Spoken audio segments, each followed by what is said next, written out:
I like to see the development that occurred in St. Michael.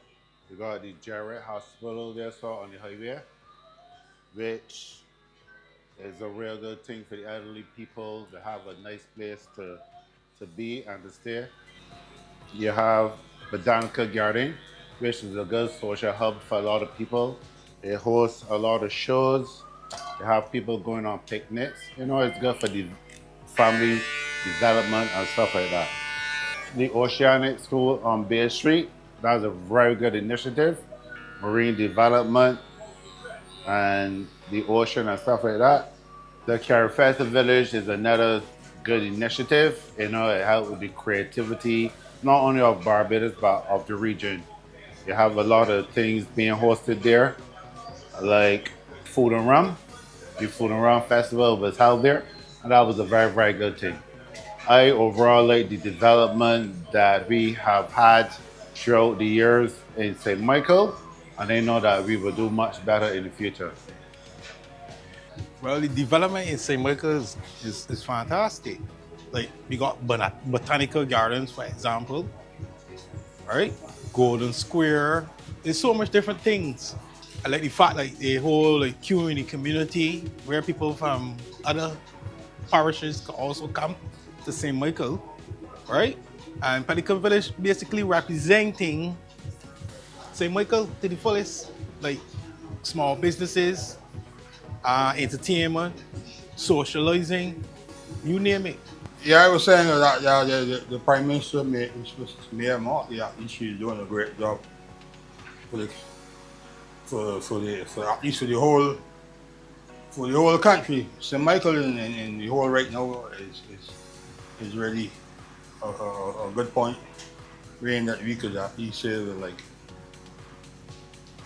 the constituency and everything is going in the right direction.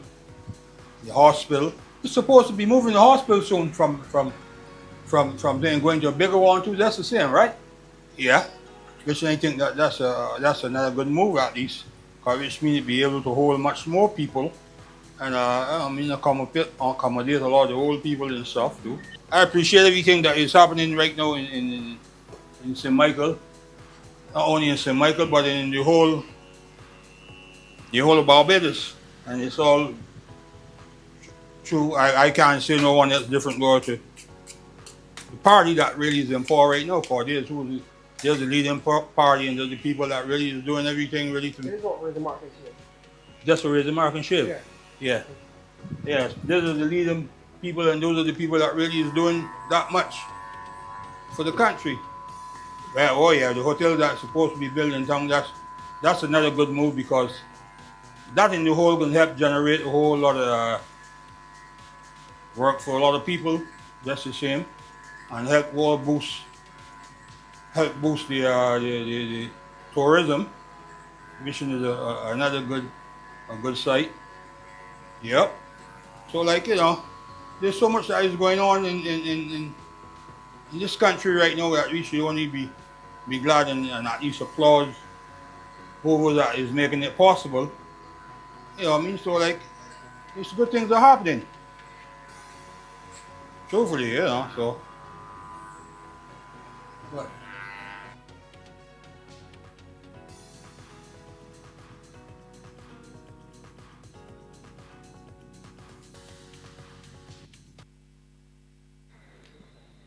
Good night, everyone.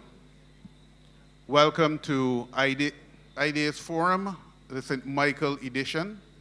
My name is Roy Morris. I'm Director of Citizen Engagement and Media Relations in the Prime Minister's Office. And this is your opportunity as residents of the parish of St. Michael to share your ideas with your MPs and with the Prime Minister, who should be here shortly.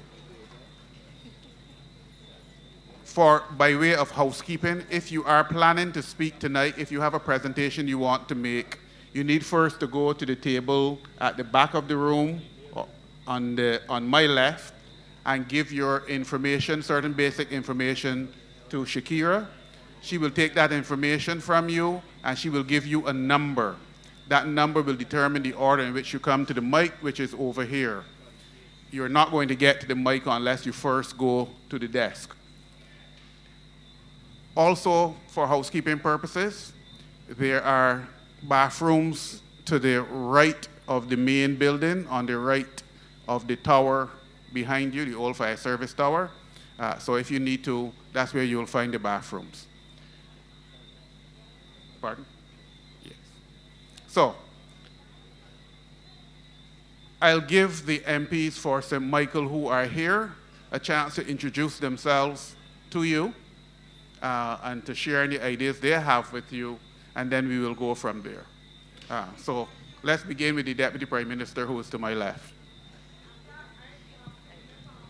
Good evening, everybody. Good evening to St. Michael, and certainly to all of my colleagues across the St. Michael constituencies. I think this is the very last of the Ideas Forum, and we are also in the month where we get to celebrate the parish of St. Michael. So I'm looking forward tonight, certainly, to a number of ideas coming and germinating here from the people of St. Michael to be able to improve the constituencies.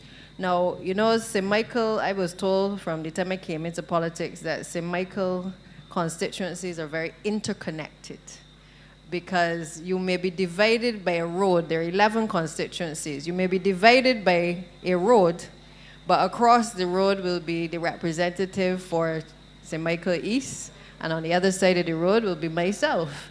But the relationships in terms of the families across those borders make the community one large community. And therefore, a lot of the things that we experience in one community impacts on other communities as well. So I think tonight, in terms of the ideas that certainly may germinate from this type of forum, will be common areas, for instance, like housing. How do we improve housing? How do we make better use of the spaces that are available to us? We have a lot of densely populated communities in the parish of St. Michael.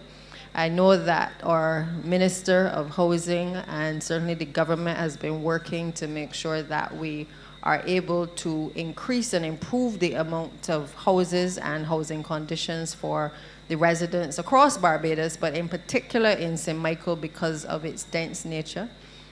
We have been trying to ensure as well that in terms of the recreational facilities, that while we are mindful that sometimes people want to remain in the spaces that they are, that we have to make sure that we have the appropriate areas that people can recreate. And I know the Minister of Sports can speak to that, and community development in terms of building with that in mind as well. As you see, even in this space in Golden Square, while it bears a particular history, which is well known to all of you, equally we have created a space which I don't think anybody, if the forefathers were to come back today, they certainly would not recognize the space that is here. And these are the ideas. I know Prime Minister Motley was very passionate about this space when she was Minister of Culture and certainly Minister of Education. But these are the types of ideas that I see coming out of these types of forums, where we create spaces that are in these densely populated communities, but at the same time we create spaces where people can recreate, where Bajans can come and lime. I've seen this space transform in so many different ways. But what I certainly would like to see as an MP from St. Michael is that we not just create spaces like this in the city, but that in every community there's an opportunity like this for spaces of this type that would allow the type of talent that has come from the parish of St. Michael, because we have a number of the artists over the years have come from the parish. And I would love to certainly see that we are able to replicate these types of facilities in the densely populated communities across all of the St. Michael areas. I think too that we have been doing a number of activities to recognize our people. Certainly in St. Michael's office, we've been looking at recognizing a lot of the fallen heroes of the community. We have a number of activities planned for that. And I think that we need to do that in more of the communities, where we not only do a lot for the young people, but we also remind them of the spaces that they're in, highlighting the contributions that have been made by the people who have gone before. Because as I said before, St. Michael is intertwined. You can't go into one constituency and not find somebody that is connected in some way. Somebody got the girlfriend in one area, they got the wife living in some other place, the children from different men and women in different spaces. That is the St. Michael that I know. And the only thing that separates us sometimes, as I said, is the road. And therefore, we have to find ways in this very limited spaces that we have to be able to ensure that the history of St. Michael is also preserved, that our young people understand not just where they are going, but where they have come from. And as I said, I think this space is a prime example of being able to create something which has given us the history, and something to celebrate, but it is also a space that demonstrates what is possible as a country, because nobody could have envisaged that in the heart of Bridgetown, that this type of space on a site that had been so neglected for so many years could be created. I would also like to say, I don't know how much time you're giving me, Mr. Chair, but I would also like to see us addressing the issue of homelessness. I often remark that when I sit oftentimes on the wall just at the top of the Parliament, just outside the Senate chamber, and I see the number of homeless people who are within that space across Independence Square. And I think that while we are able to do so much in terms of being able to allocate funds, that we need to address these issues frontally. Many people are suffering with mental health issues, and I think this really has to be a whole of government approach, whole of society approach to be able to deal with these issues. People who become homeless, oftentimes there is a history, a journey that they have traveled to reach that point. I think that instead of us sometimes frowning on people, we need to appreciate that there is a journey that they have walked to get to that point. And in all of our communities, perhaps we see the issue of homelessness more in the St. Michael constituencies than I believe anywhere else. And if I am wrong, y'all can tell me, but I see it more all across St. Michael, and in particular in the city. So I think we need to make sure that we are able to have programs that can address these things from an early stage to be able to do the interventions that are necessary, and to ensure that people can reintegrate easily if they have fallen on hard times and for various reasons may need the necessary interventions in order to be able to get back on their feet. So I'm going to stop there because there are 11 of us, and I feel like I might take up too much time talking, so I'm going to hand over to the next person who is here, the representative, Mr. Chris Gibbs, who will take the podium now.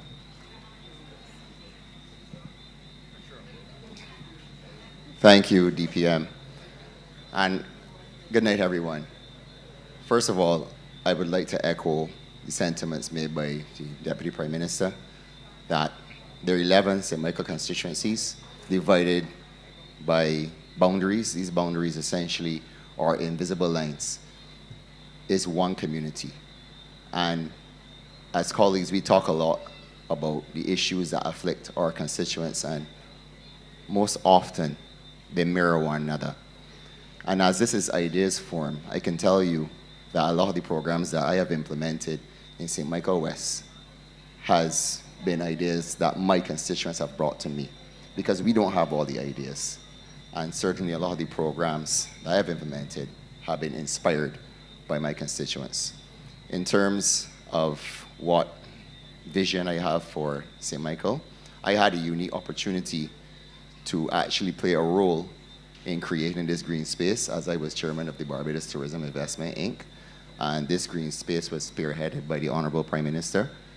And to me, whatever endeavor that I certainly go into as Minister of Housing, I think that we have to incorporate green spaces, which obviously will amplify what deficiencies we see in our society. One is we need to get people moving. We need more green spaces for exercise. We need places that children can play and where children can be children. I think that a lot of times in our communities, I certainly see in St. Michael West that our children are under a lot of pressure. They are in situations where there's frustrations in the household.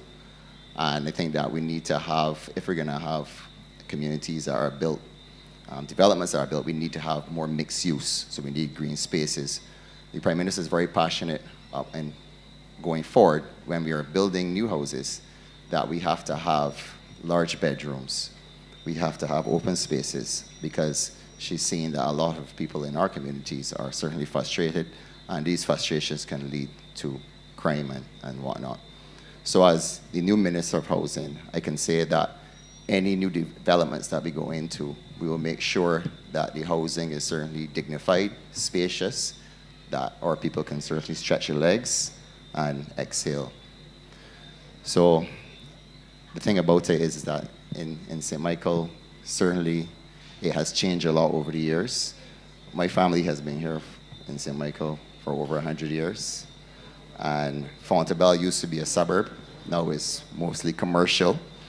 So we have to be reflective about that, of the changing needs of our society.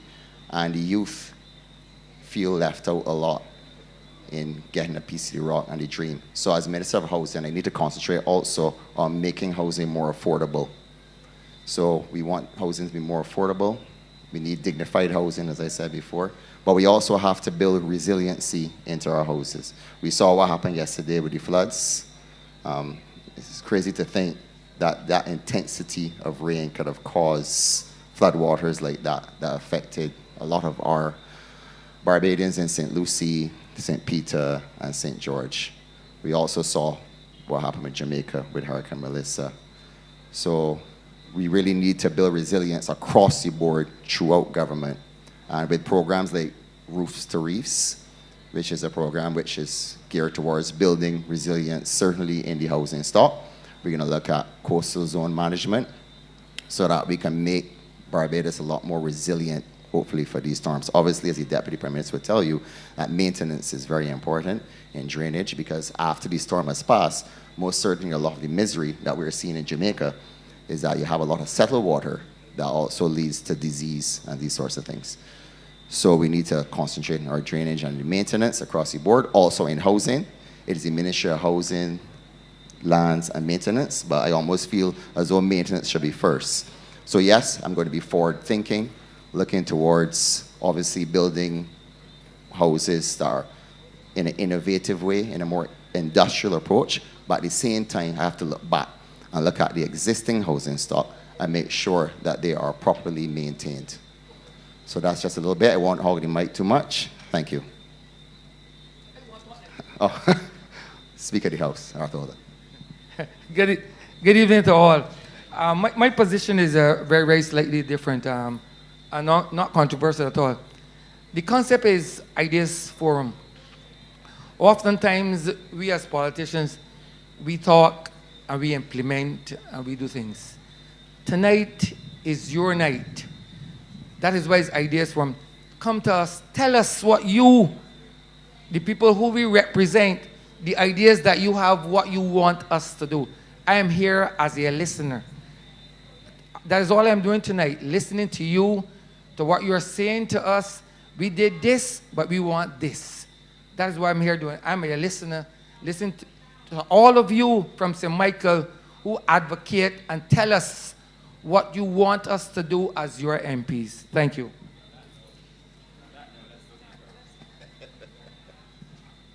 Right, good night. I think on that note, there's probably really nothing else. I really want to hear from the persons who are here. And I'm looking forward to engaging in meaningful conversation on a wide array of areas, because St. Michael people are capable of speaking on all things. So thank you. I don't think they want to. I think we want to start. Yeah. Thank you very much, gentlemen and ladies, MPs for St. Michael. Your host for tonight would be Mr. Alex Downs, the Prime Minister's Press Secretary, and Tahir Bulbulia, a young, dynamic constituent from St. Michael. And you are more familiar with him from the call-in programs of not so long ago. So I'll turn over to the two of them. Again, remember, if you are making a presentation, please go over to the desk at the back on my left and give your information basic information they will ask for you and give you a number. That number orders the way in which we speak. So that being said, I turn you over now to Alex and Tahir and guide you through the rest of the evening. Okay, thanks so much, Roy. And good night to everyone. Good night to the residents of St. Michael. Before I begin, I'm just going to ask those standing at the back if you can join us. There's plenty of seating, so we just want to make as full of a house as possible. So I ask if you could just come forward, those standing at the back. Thanks. There are plenty of seats, so feel free to have a seat and to join us in the conversation. As the others have said tonight, this is St. Michael's Idea Forum. This is the opportunity for you to share your ideas, your suggestions, and let's have a conversation about how we can make this a better parish. If you do have an idea you'd like to share, there's a desk at the back. Please feel free to sit down, put your idea down, you'll get a number, and that's the order in which we will go. So I am Alex Dongs, Prime Minister's Press Secretary. To my right, your left will be Tahir Bubuya, my co-host. We've been together for all the Ideas Forum so far, and they've been extremely successful. I have every reason to believe this will be the best of the bunch. So without further ado, Tahir, I'll go to the first speaker. We have Carla Nichols. Carla, the microphone and the floor is yours. Hi, good night. First I want to confess I do not live in St. Michael, but I work here, and so I spend maybe most of my hours, and my ideas are focused on bettering the communities in St. Michael, and it can be extrapolated to the other parishes as well. So as the Deputy Prime Minister would have mentioned, as well as the Honorable Mr. Gibbs would have mentioned, here is where the capital is densely populated.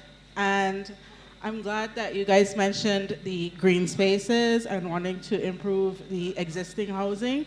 So my solution deals with that. While we are a rhetorical leader in climate, certainly, we are working on also improving our data collection and sharing.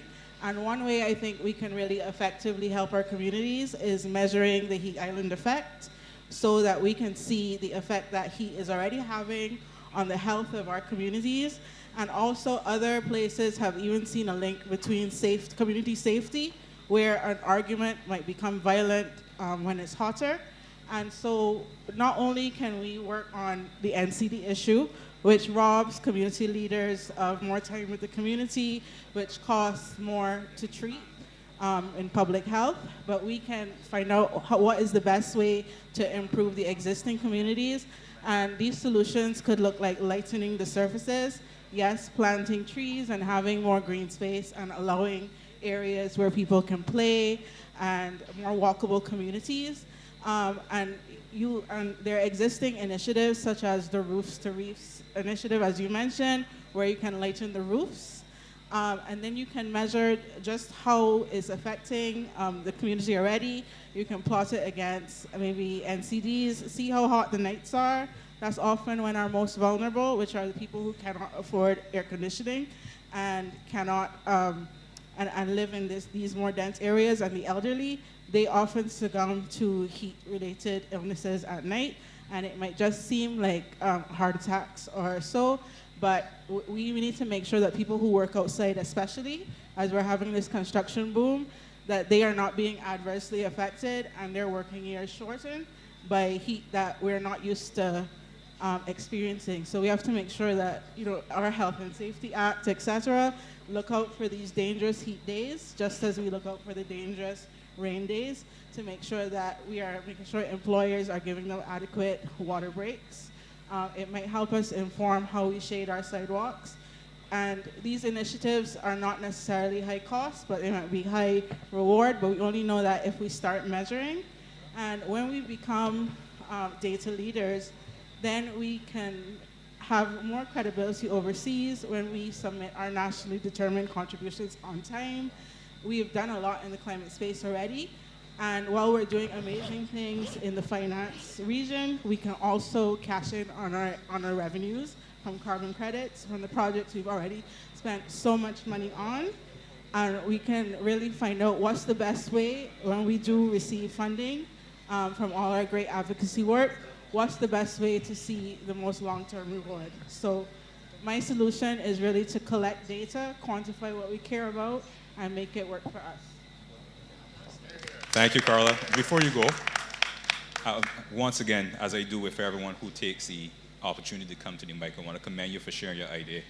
Okay. What I would ask you, you said that you work in St. Michael. Yes. Is there somewhere specifically that you believe that something like this pilot, capturing data or measuring the heat index, is there anywhere in St. Michael you see that perhaps that should be done first in your experience? Well, actually, I am a civil servant, and in my capacity, I've done my best to provide data when asked for our participation in the framework on carbon mitigation approaches.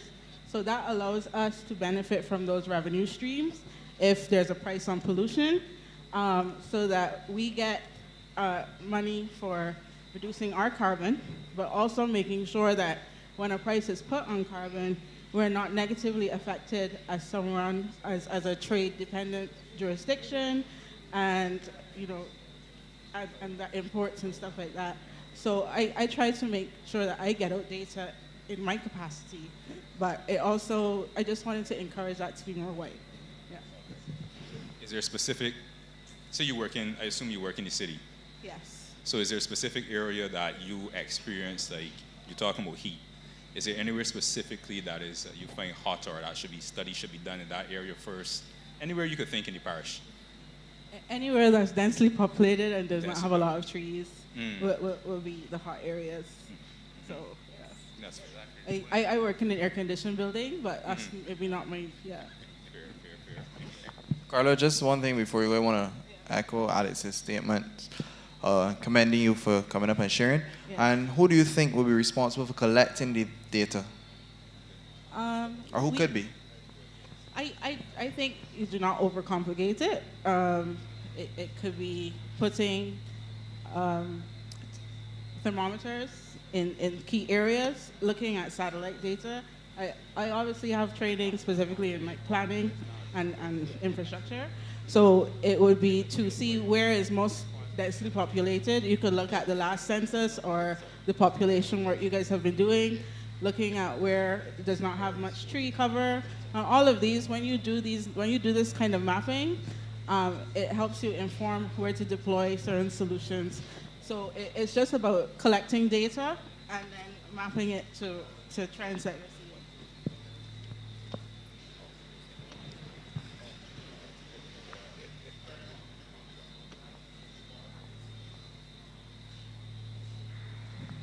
Carla, could I ask you a question? Obviously, I see that you are passionate and you are an integral part of this. How can we as a government get this information that you just shared? How can we share it with the population, the normal man in the street, the people in the constituency, so that they're made aware of what the information that you have?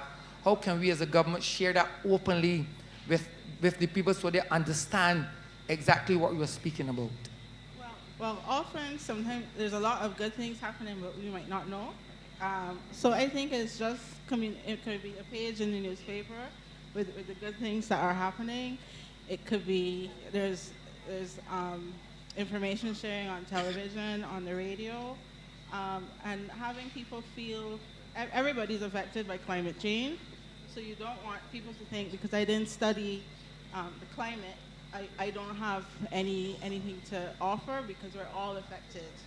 So I think just having a more porous way of getting feedback and asking everybody, and not assuming that anybody might not have something to offer, because we're all equally affected.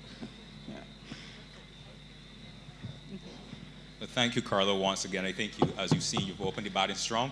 Yeah. You've actually hit on a point that the Deputy Prime Minister and a few others would have raised early.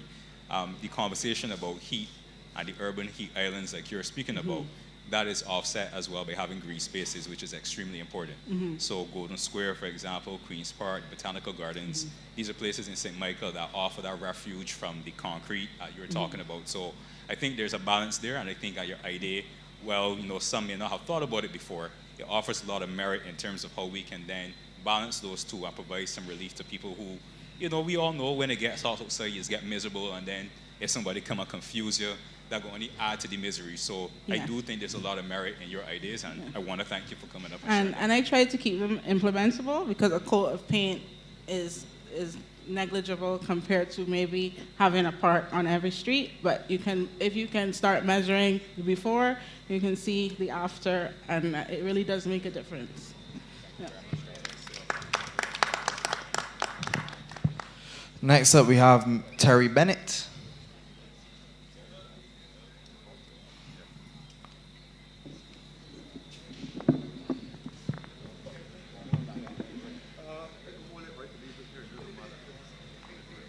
Good night, everyone.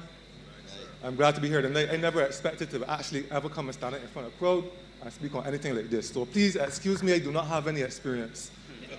Right. First things first, right, I want to thank Mr. Kiss Gibbs and his secretaries, because over the past 5 years that I've been living in St. Michael, I didn't even know the Constitution of West. Sorry about that. Right. I've been interacting with these people, and I am 44 now. I've been interacting with politicians from the time I was in my early 20s, because I understood that these people are going to guide the country in different directions, be able to implement the things that we need to improve Barbados. So 2 years ago, I decided to take the AI course, Artificial Intelligence, and I was successful. When we came out, we were given a 1-year job attachment, basically, with a Canadian company who works in association with Barbados and NTI, Barbados, and the Student Revolving Loan Fund, in order to educate us about artificial intelligence. So along the way, I met a few people, and that's what brought me here today. Now, I was assigned to be the leader of the compliance department, which at first had me a little shaken because I didn't even know what compliance was. But when I started the AI course, I didn't even know what AI was. So I knew that as I go further, I would learn.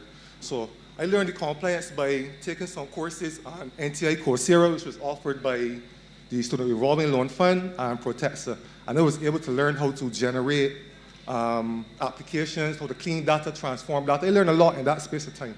So when they assigned me to lead the compliance department, I just took time to understand what compliance is. That's when I realized that Barbados is we actually have laws for data protection as well. There are a lot of big countries out there that handle data every day, on a daily basis. There's a lot of data being leaked and stuff like that. So you need data protection laws in place to ensure that you don't lose stuff and that your identity is not stolen. Because it could be a Terry here and a Terry out there, but that Terry out there is spending money that I don't have. Right? And they get problems because they can't ask me what happened and they can't explain it. So let me get to my point. Along the way, I met people with impairments, in particular people that had visual impairments and hearing impairments. And I don't like to use the word disabilities now because these people are not disabled. These people impairments, they mean nothing, because I decided to take a course in generating apps. So I had to learn how to do that first. So when I learned to generate the apps, I had to teach the people. So it was an iterative process. I learned, they learned. So within my compliance team, there were people with impairments. As I said, there was this one particular guy, Sion Greenwich. Now, in generating an application, there are many parts. You want an application that functions, but you want to also have aesthetic value. You want people to look at it and say, this application look good, I want to work with it.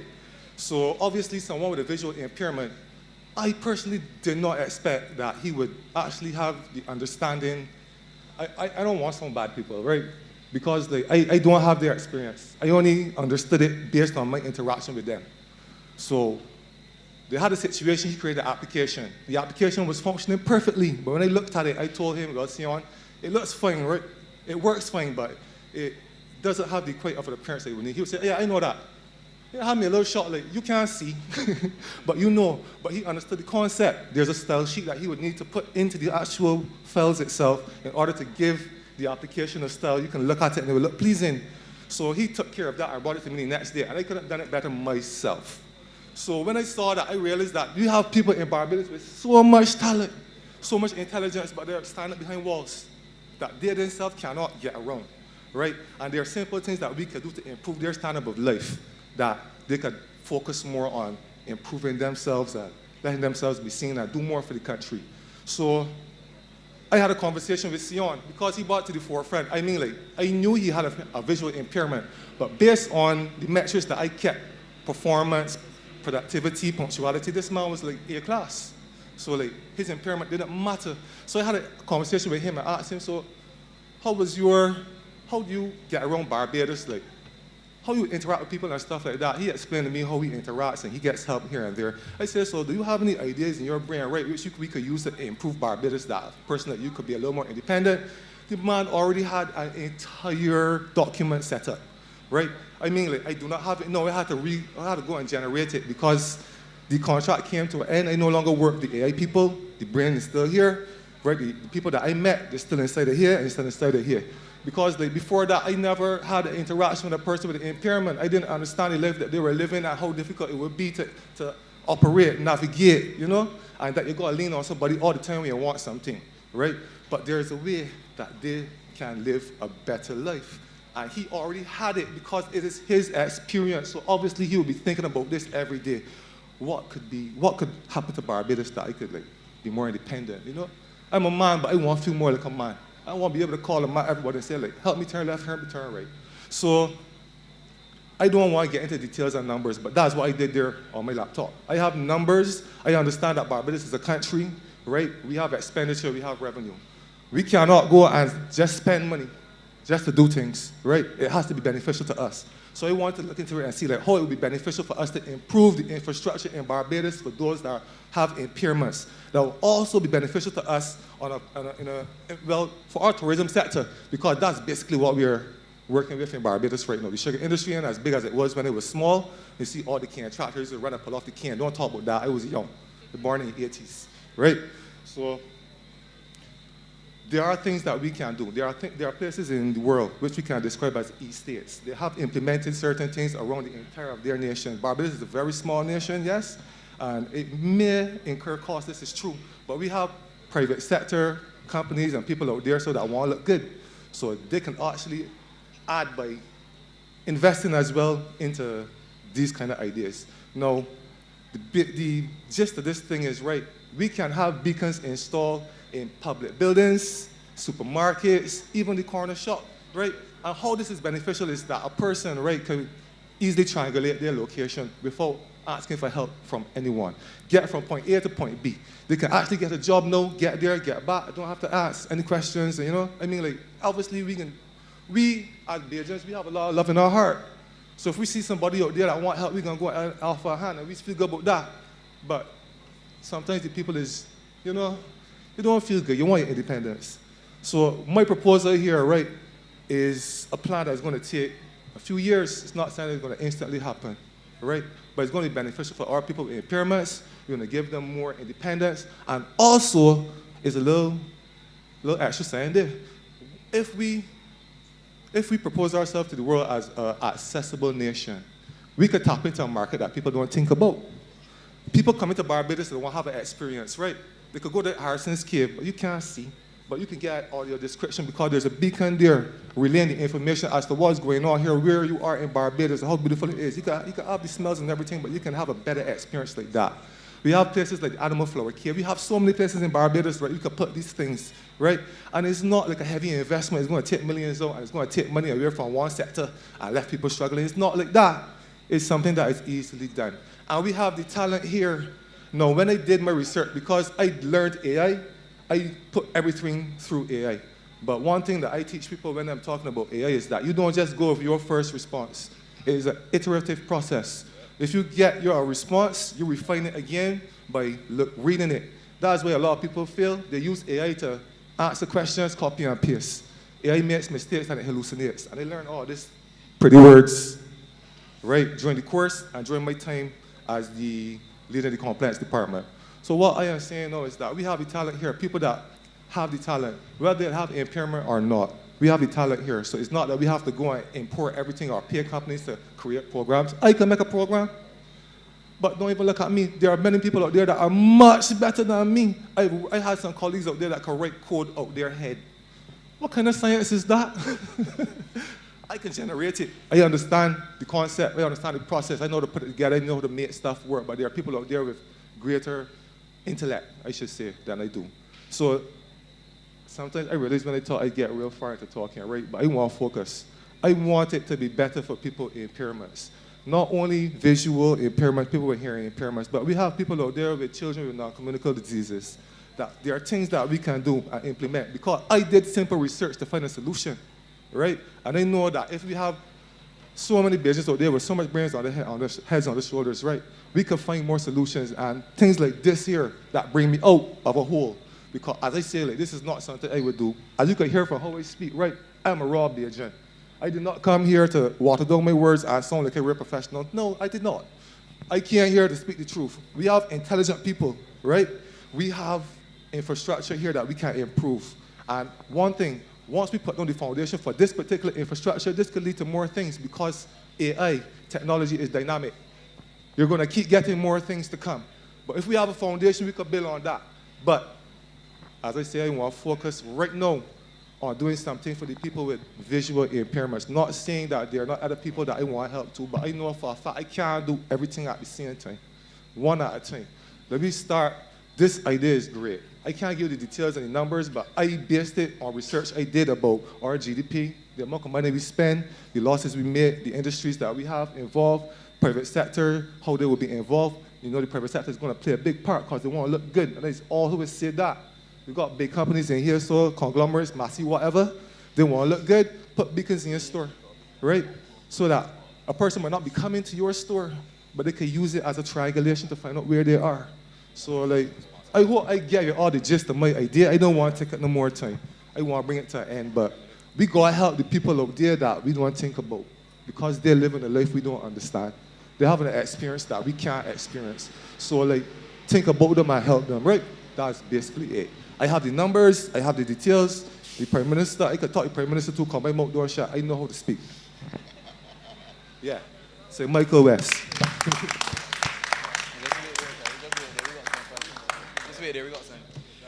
So Terry, first of all, I think on behalf of everyone, we want to commend you for coming up. You say you're not into public speaking. This is the first time you're doing this, but you're excellent.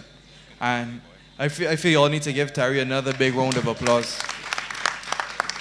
I appreciate it, people. I don't do this. But yeah, no, but you coming out of your comfort zone is a big thing as well. Yeah. So yeah, you need to motivate other Barbadians to do that as well, you know. Yeah. But I really like the plan and how holistic it is. You made it extremely holistic. You talk on entrepreneurship, you talk on enfranchising people, employment, tourism, data, innovation.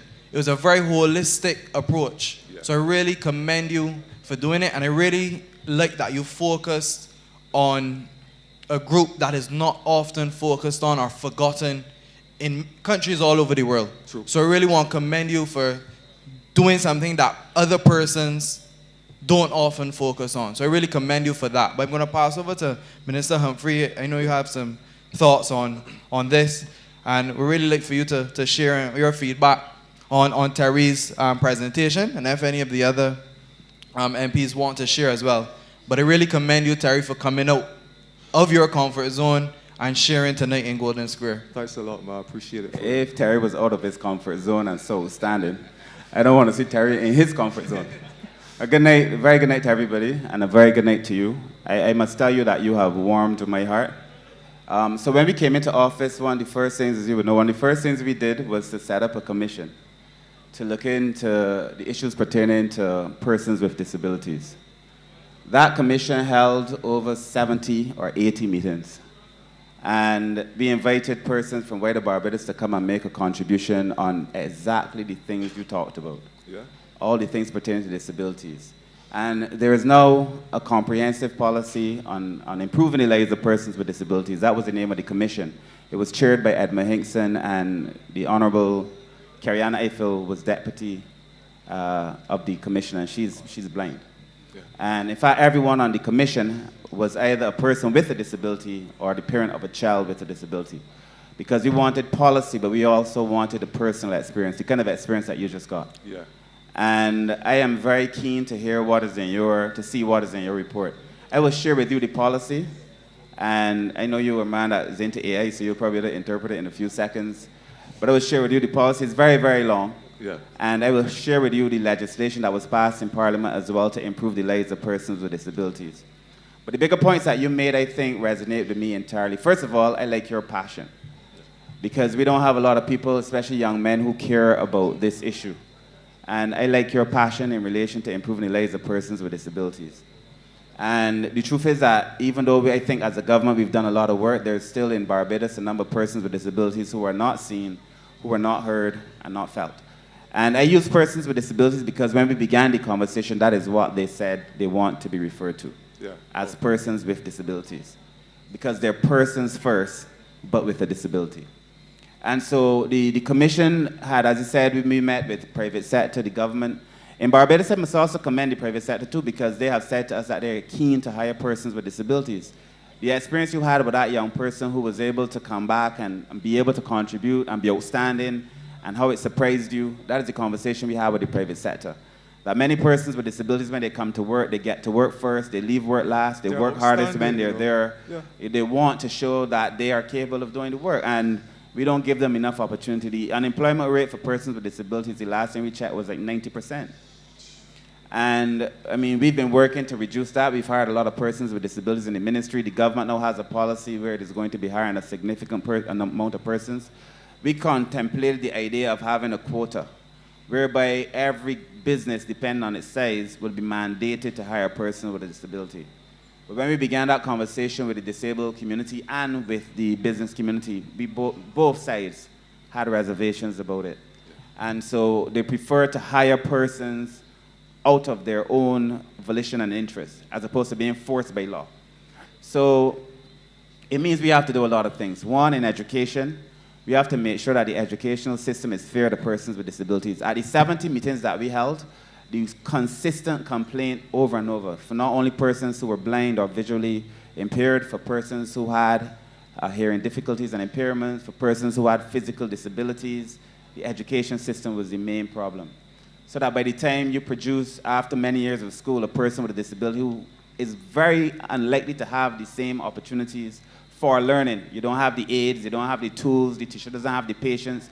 In fact, Andrele isn't here, but if Andrele were here, we do this thing every year. And let me begin by saying is that you could bet your bottom dollar that you can be in the Ministry of People Empowerment just now.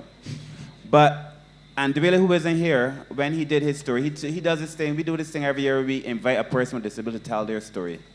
When he told his story, the thing he complained about, there were a few things, but the thing that he spoke of that hurt him the most was that when he went to school as a young boy, because of his physical disability, the desk was inconvenient for him, it was uncomfortable for him. And he said it was affecting his learning. So when he said it to the teacher said, well, if you want a desk, you gotta bring your own desk.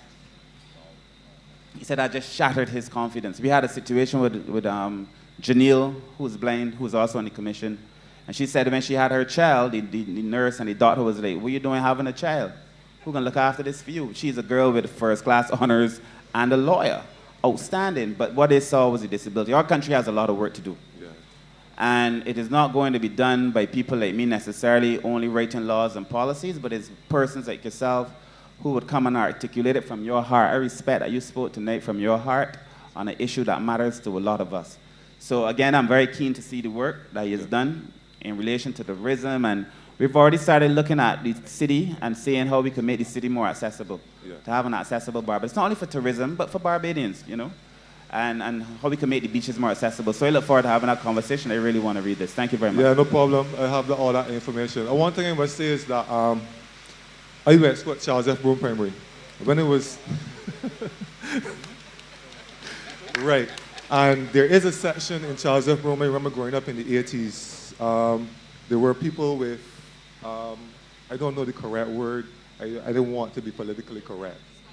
Special unit, right. And we interacted with them. So I believe, like, because of that, I always saw them as people. I don't see them as anything different. So I'm able to interact with any person because, like, of that environment. I know that right now we have schools for people separately, and I understand why that is, but there are some schools that you can still have this being done. Incorporate so that people could see that these people with disabilities, there's nothing wrong with them, because I don't like to see people skinning at the face or nothing. So up to last week in Eagle Hall, I saw a lady walking with a young girl that I didn't know what it was, probably Down syndrome or something along that line. But the interaction between them was so loving. It warmed my heart, right? I get old and sentimental now. I see it, right? I was like, and I spoke to them. I was like, I like to see that, because these are people that we got to talk to the same way that we talk to people that we want to respect, right? So, like, let me, like, care about these people for real. Don't be like gaff, and let me do something about it. I have my documentation there. I provide all the information. Anything that needs to be done, I do more research and provide anything else that needs to be done. I think I had enough time. I'm not going yet. Thanks, right. thanks, No problem, Terry. no Good problem. night, everyone. I'm Marcia Cattle, MP for St. Michael South Central.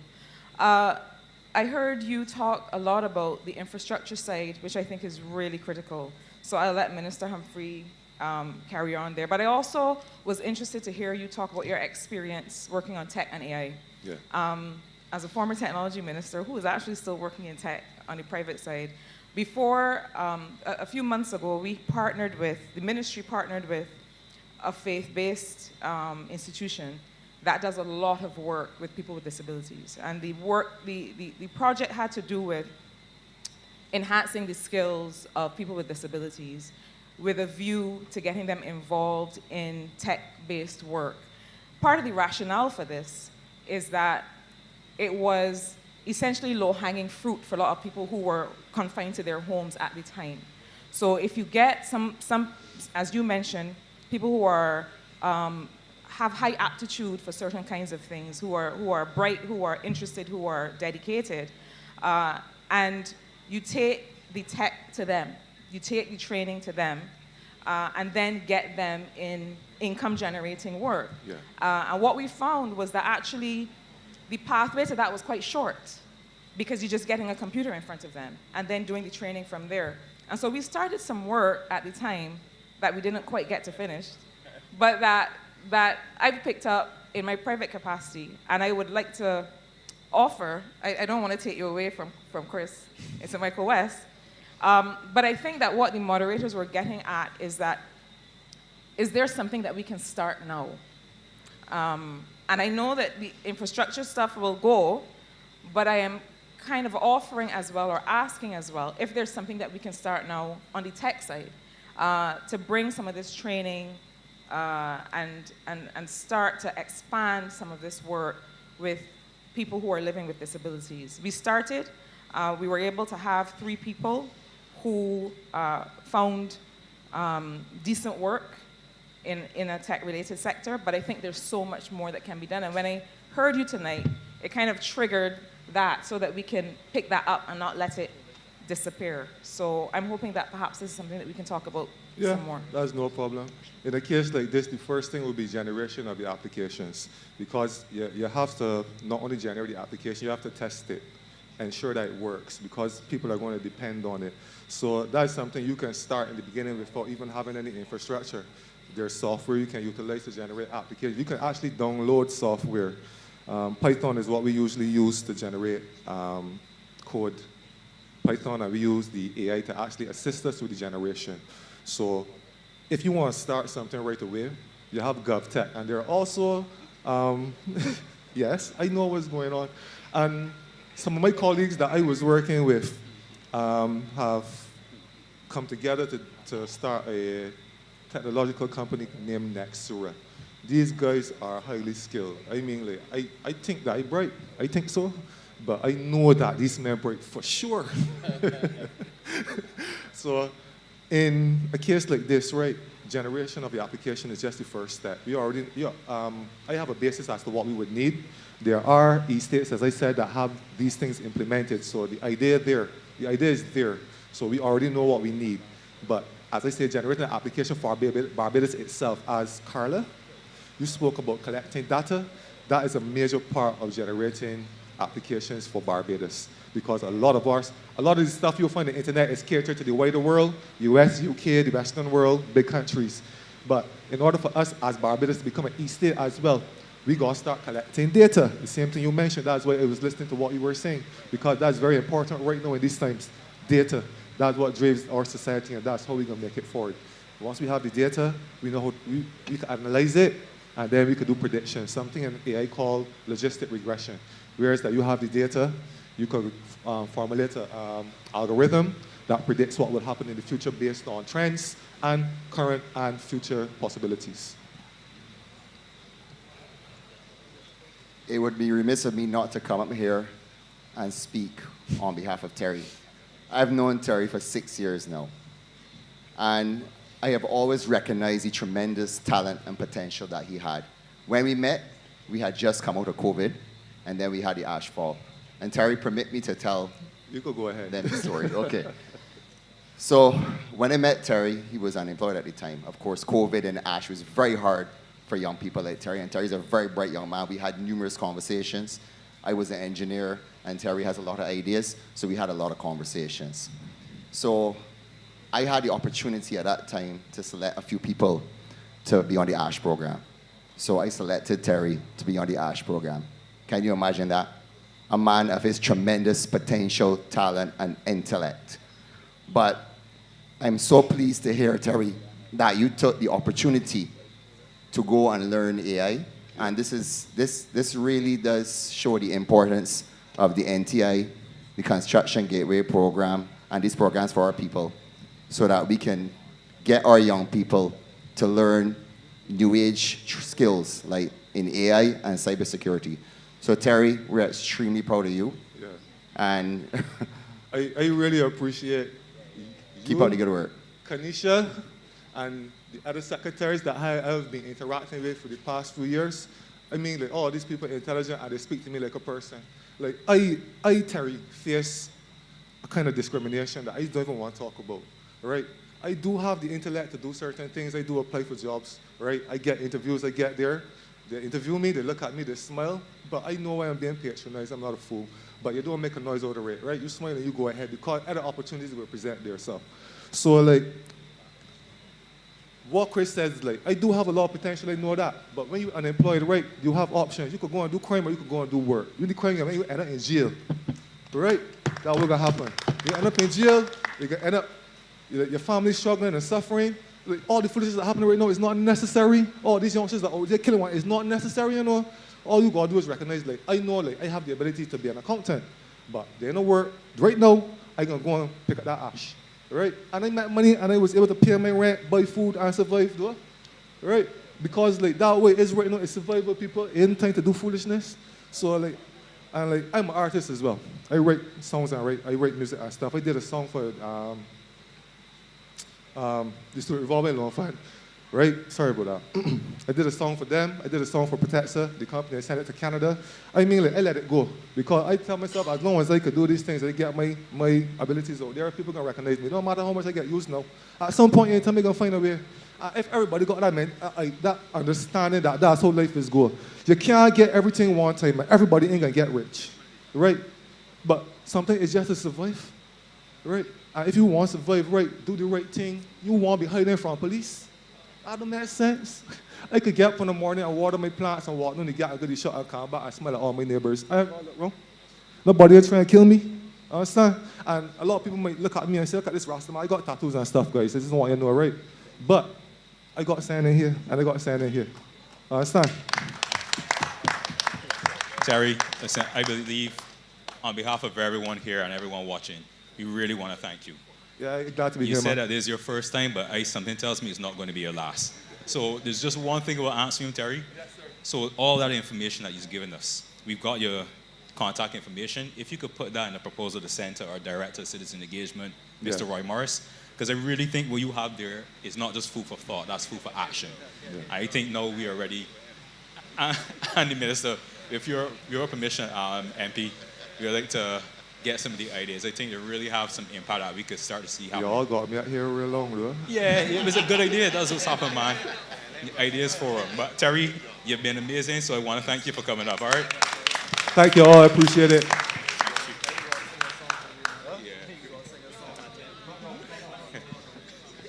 So I'd like to welcome the next speaker. I'd like to welcome up Roshana Trim. I believe, Senator, you have a few ideas for the parish that you'd like to share with us. Hi, good night, everyone. Thanks a lot.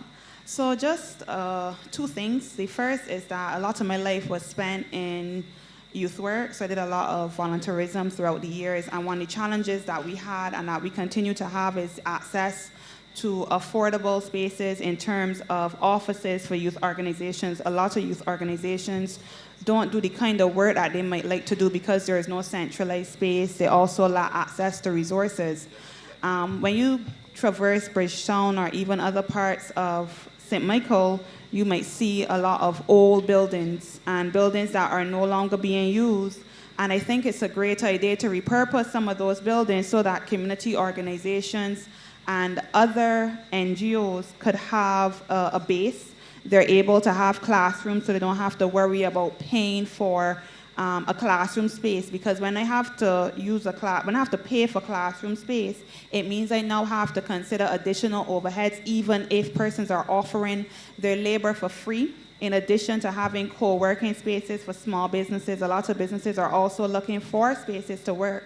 And if we could find spaces for them to operate within communities or in Bridgetown, it offers them a central space to engage. It also means that youth or young people at any point in time could know, okay, so if I go on Sundays or Saturdays to this particular space, there is going to be an activity, a class happening, something happening. Additionally, it takes young people out of some environments that might be negative. So my neighborhood might not be a space that I want to be in. I might need to see new environments. I found that that was a really good thing for me growing up in my community, being able to leave that community and explore, engage with other people, speak to persons who had different experiences, whereas being in an environment might limit you. You now kind of have this access to mentors and those different things, and sometimes you need persons to speak positively into your life in ways that others in your community or in your home may not. We have to accept that all homes do not offer the same kind of encouragement, the same kind of space, and one of the gold spoons or the privileges that we often underestimate is having parents or somebody that pours into you and sees something in you. And so that's really something that I really wanted to touch on. The second thing is that there's been a lot of conversation recently about rent and the ability of locals to rent homes and the cost of that. And so I also believe that even the city or some of the other neighborhoods might be good spaces to consider zoning and being able to incentivize for persons to offer affordable rates to locals, because it definitely is a problem that a lot of persons have highlighted over the last few years. Well, thank you very much, Senator Trim. And Roshana, if I may call you so, you know, we've worked in youth organizations. I don't want to age us, but going back. And that challenge you spoke about in terms of having sometimes a central space to work from that you can invite others into as well. I think that's a point that should be well taken, because now more than ever, I think we need to, you know, have spaces where our young people can come out and come to somewhere where there's a sense of purpose and no longer, you know, feel as though sometimes you may be on the sidelines trying to push your way in, but you're now among peers where you can share your thoughts, share your feelings, and have them immediately understand and be able to translate that then to those in power. So I really want to commend you again for coming up with that idea. Thanks, Roshana. Okay, I'd like to move on to our next speaker. We have a Davison Griffith. Floor is yours, Davison. Good night. Let me first just start by saying, Kurt, you covered everything that I was going to say within disability. But I really want to add on something that you said. Yes, there's disability policies that the government would have implemented, and there's laws as well. But the most important thing that we must start to look at is the enforcement of these policies and these laws in Barbados. And I feel like the lack of enforcement is affecting these people that have disabilities, because then it's limiting them. Something that the government should also look with enforcing now is these policies is corporate businesses like supermarkets, or you have the mall not so far from here. Like when I went to Canada, there was the automatic doors, there was a button that you can press. These sorts of things that caters for disability. And I like that the Rasta fella, sorry to call you Rasta fella, Terry, mention it. But to break off and to go into the second point that I have here, and it is catering around youth as well, and how we can find ways with developing our youth in our community centers and our community development totally in general. We have a lot of community centers in Barbados and in the city as well, and they're just being there stagnant, nothing doing. And I feel like Roshana would say, we need spaces where young people can come out and feel a sense of purpose. And we as you all as MPs, you all as the government, must now find your purpose, your business, to implement meaningful programs in the city, in our community centers, that young people could come out and feel a sense and a purpose that, okay, well, my MP is doing this. My MP is having a program here for me. It's having a job program for me that OSI can come down and have 2 sessions, and I can get a job internship.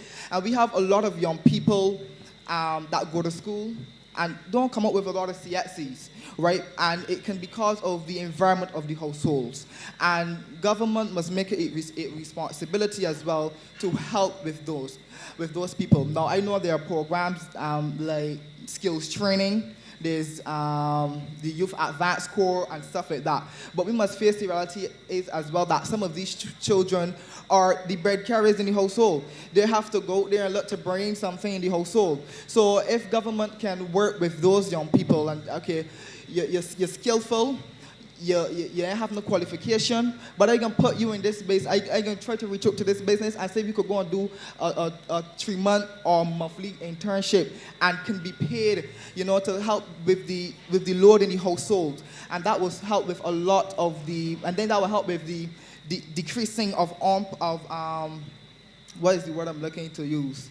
Youth unemployment. That will help with a lot of youth unemployment rate when we giving young people internship positions. So to put all of it in a nutshell, I feel like government, we need to work with enforcing these disability laws now and enforcing them there to businesses as well, that we can start implementing meaningful programs and utilizing our community centers more, implementing a lot more programs because the youth is the future, and we need to find ways that they can come out and they can feel a sense and a purpose of. Yeah. Thank you, Davidson. Davidson, before you go, I really want to commend you for coming up and sharing a bright young man that you know you have a big future ahead of you. Just a question. So, working in this space, a lot of programs happen. And across the ministries, across the NGOs, they often say that persons don't really come out like before.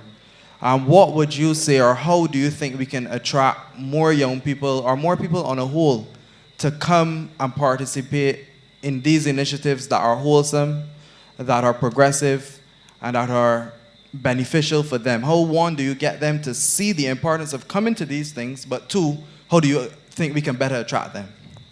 Well, let me just say, I feel like government should make it their business to go to these people as well, and not wait for young people to just get up and come, because I might not know I might hear about the program, but I might not know nothing about the program. I have no education or no awareness of the program. What the program could do for me, it might be some program about what it can do to me. So as the MP or the head of the program, I feel like we need to start coming to the people rather than the people coming to us, and that is where it needs to start. Yeah. Brilliant, Davidson. You're out to the hot seat. You're not like Terry tonight. But thank you, Davidson, for coming forward. So, over the course of the night, we've been seeing a general trend in terms of the conversation. So, persons with disabilities, how we can work with them as well. Conversations about the environment, about the youth. And so, as the speakers have been, talking, and the MPs have been talking, they've been seeing some nodding heads in the audience. So, I must believe that there are some people who are understanding and feeling what we're saying.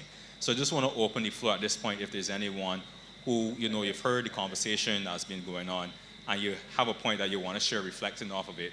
I just open the floor to you. You don't have to necessarily go and write your name. I know some people are a bit, shy in terms of doing that, but you can come and you can share that so we can keep the conversation going. That's a very good idea, and this is the last one for the year. So Michael, you can't disappoint. I don't want to start calling some names. I see a lot of bright sparks in the crowd. I'm not going to call some names, but I see Caleb come into the mic. I see my friend Kyrie, my classmate friend Yui. Kyrie, I want to hear your opinion, man. I want to hear your thoughts as well. So after Caleb, I would really appreciate it. Yes. Caleb, we welcome the president of the Barbados Youth Development Council, Caleb Braffett, to the mic. Hello. Right, it's on. Hi, good night, Tahir. Hi, good night, Prime Minister, Member of Parliament and MP present. I couldn't sit down and be quiet, recognizing that the last two speakers were to speak about young people and youth development and being the president of the Barbados Youth Development Council. I want to commend both Senator Trim and Davidson for their contributions. I think they were excellent. My thoughts about the contributions is correct. Oftentimes, of course, there are projects and programs, but the people that we really want to target do not know about it. So, Davison, your point about going to them and making sure that the program that you're, or the project that you have reach the desired person is great. I want to go even further in the whole youth development conversation and recognizing that the Barbados Youth Development Council, which is the National Youth Council of Barbados, is the oldest national youth council in the region and the fourth oldest in the world. Actually, we may become the third oldest in the world because the British National Youth Council would have collapsed. And I do not intend for the Barbados Youth Development Council to see that fate. What am I trying to say? I believe that in 2025, there's the prime opportunity for the Barbados Youth Development Council to go through its other evolution. In 2000, the then president of the National Youth Council, which would have been Minister Monroe Knight, would have added the D to the Youth Council, and it would have shifted our focus to not only looking after the interests of young people, but also taking into consideration that what we would have became is the umbrella organization for youth groups that existing in this country. So that we had a dual focus. Now, when we look from in 2025, we know that there are some issues that young people, in terms of young people, we know that some young people are engaging in negative activities, whether it be criminal or otherwise. And one of the ideas that the Barbados Youth Development Council would have proposed would have actually to be that we make compulsory young people to join youth organizations. Tayer, you would have made the point that, you know, young people are not coming out to youth organizations anymore, and that is the truth. Many of my members suffer from ding-doing membership and lack of membership. And just as we have certain laws and regulations in place because we recognize that as human beings, we need a push in the right direction, is that this should be become compulsory for young people. I know that at the level of social partnership, being privileged to be a part of those meetings, that is something that was decided by the social partnership, and which I commend the government's bold step in taking that leap. But what I would like from the government of Barbados is that because we have the National Youth Council structure here, we are already the umbrella organization for youth groups. The next step is that as we seek to make the compulsory membership of young people to join these youth groups, because youth groups instill structure, they instill discipline, and they will help with some of the societal challenges that we are facing right now, is that the Barbados Youth Development Council should be given the technical and the financial resources to be able to administer this program so that it is young people helping young people. Because young people oftentimes, as I always say, have the solutions to the challenges that we face. But sometimes what happens is that we are not given that opportunity. So that should we be given that opportunity, I am I'm very sure that we'll be able to solve the challenges that are happening amongst some of the youth population that we have in this country. To go even a bit further, my recommendation would also be that we have a Youth Development Act, because even though we have the Barbados Youth Development Council, and we were established in 1969, a couple years after Barbados became an independent nation by George Payne and other members, is that is word of mouth. That is only in terms of talk. But that we can have this Youth Development Act that speaks to the role of the National Youth Council in government and in state affairs.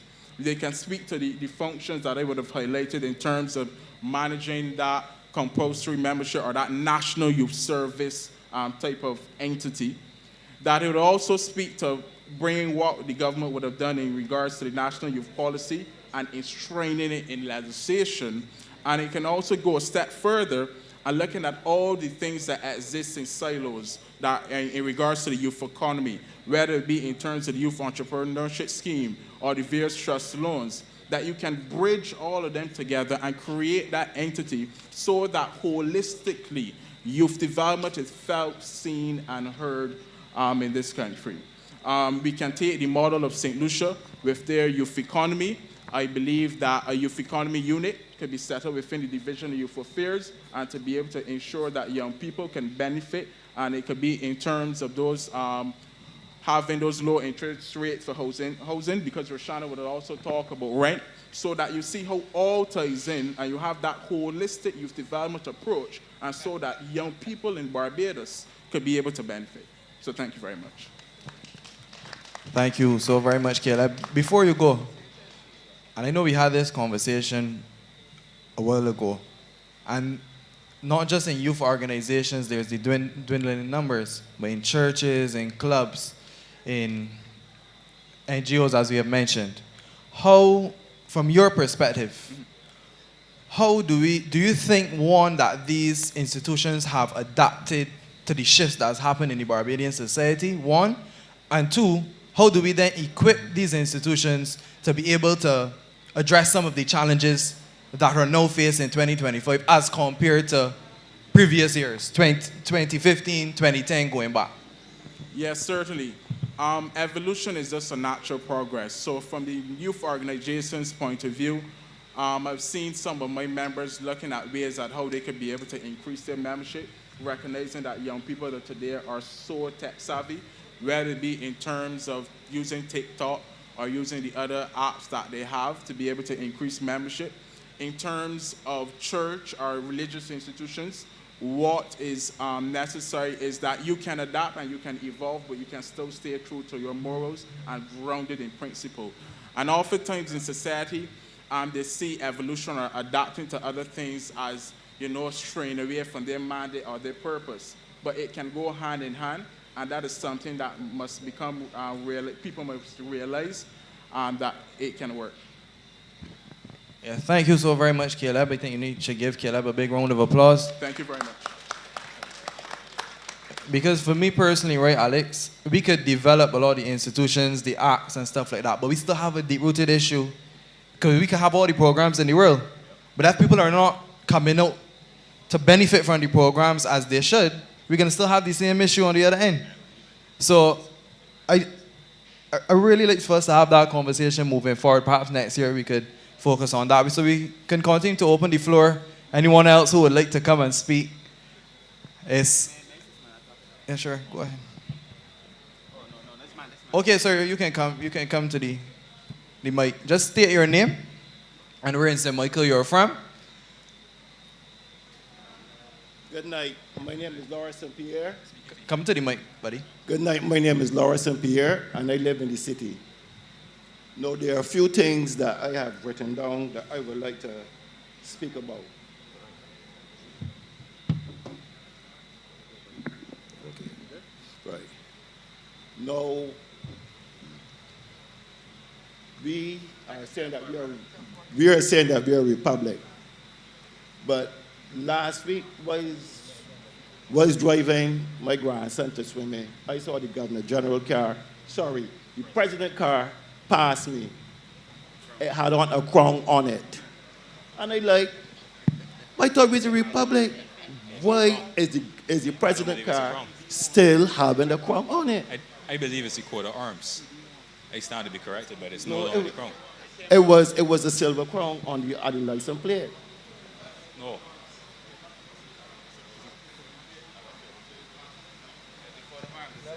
That's the coat of arms. But that's not what I saw. Okay, I could be wrong about that. Okay. Okay. Okay.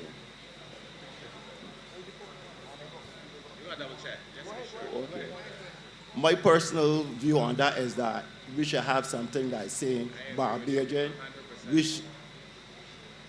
I feel we should have the trident, the broken trident on the president's car. That is Bajan. Another thing, I just hear people speaking about Barbados. That don't sound Bajan to me. That don't sound Bajan to me. What about Barbados? Barbados sound more Bajan than Barbados. That sound foreign. Right or wrong? That's so right. Okay. Yeah. All right. Good. Okay. Okay. You can continue, sir. I live in the city. And I realize a lot of tourists down to Chapman Chapman Street, Green Park Lane, the Erlines. What I would like from the sanitation department, whenever there's a cruise ship in the port, that they do their cleanup on the night so that on the morning when the tourists come to the city, although the buildings might be old, but if it's clean, it looks much more better. Yeah, they try, but I can tell you from Bax's Road, because I live just opposite the Bax's Road. Oh, they should, right, and they don't. And it's look bad and it's feel bad. I'm saying even if the building's old but clean, it has a different feel to it. Okay. St. Mary's Infant School. No, I don't know if everybody know about St. Mary's Infant School, but St. Mary's Infant School is one of the oldest schools,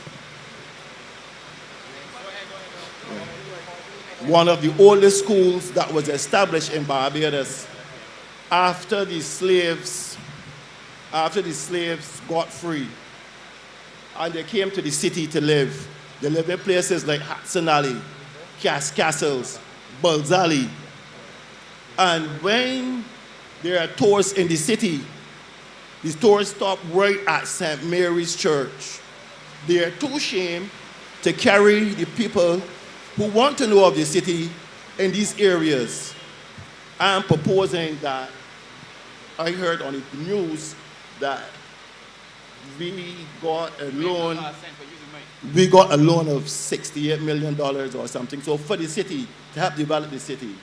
I'm saying maybe we can take some of that money and spruce up those areas so that when the tourists come asking about the city, well, we could hold up your hand and say, well, okay, these people can pass through the city because the areas look decent and it could go out in the world. Now, where the old school, St. Mary's was, it was torn down.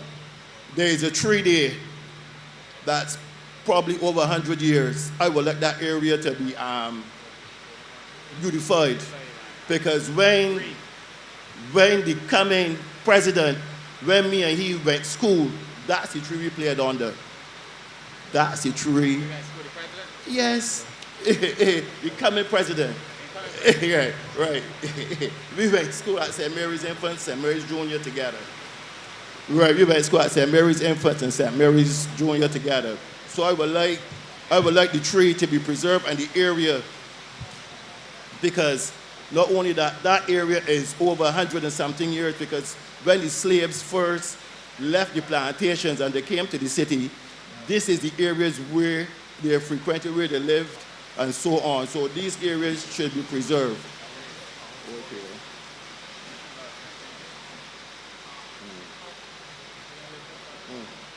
No. No. The loans, the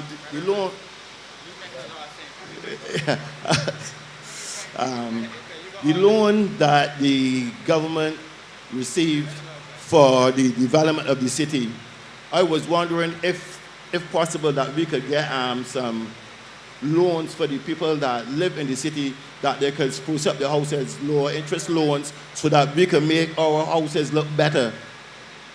Right. And don't talk about they have community centers where, as the young man was saying previously, that they'll be closed the majority of the times. What if we could use those places for the younger people? The young man was saying that the programs that the government have, the young people don't know. And I live in the city, and I just try to be a mouthpiece for the youngest fellas where I could go and speak to them. Not when they're vexed, because when they're vexed, you can't tell them nothing. So I wait to when they're cool, and then we're going to talk to them. I tell them about skills training and this and that, and the fellas like, you talking about? They don't know nothing about these things. They don't watch television. They don't watch the news online, so they ain't going to know about these things. So as the young man said, what we got to do is to got to bring the people that works in the office on the ground now and into intermingle with the younger people so that they will get a chance to know what is going on.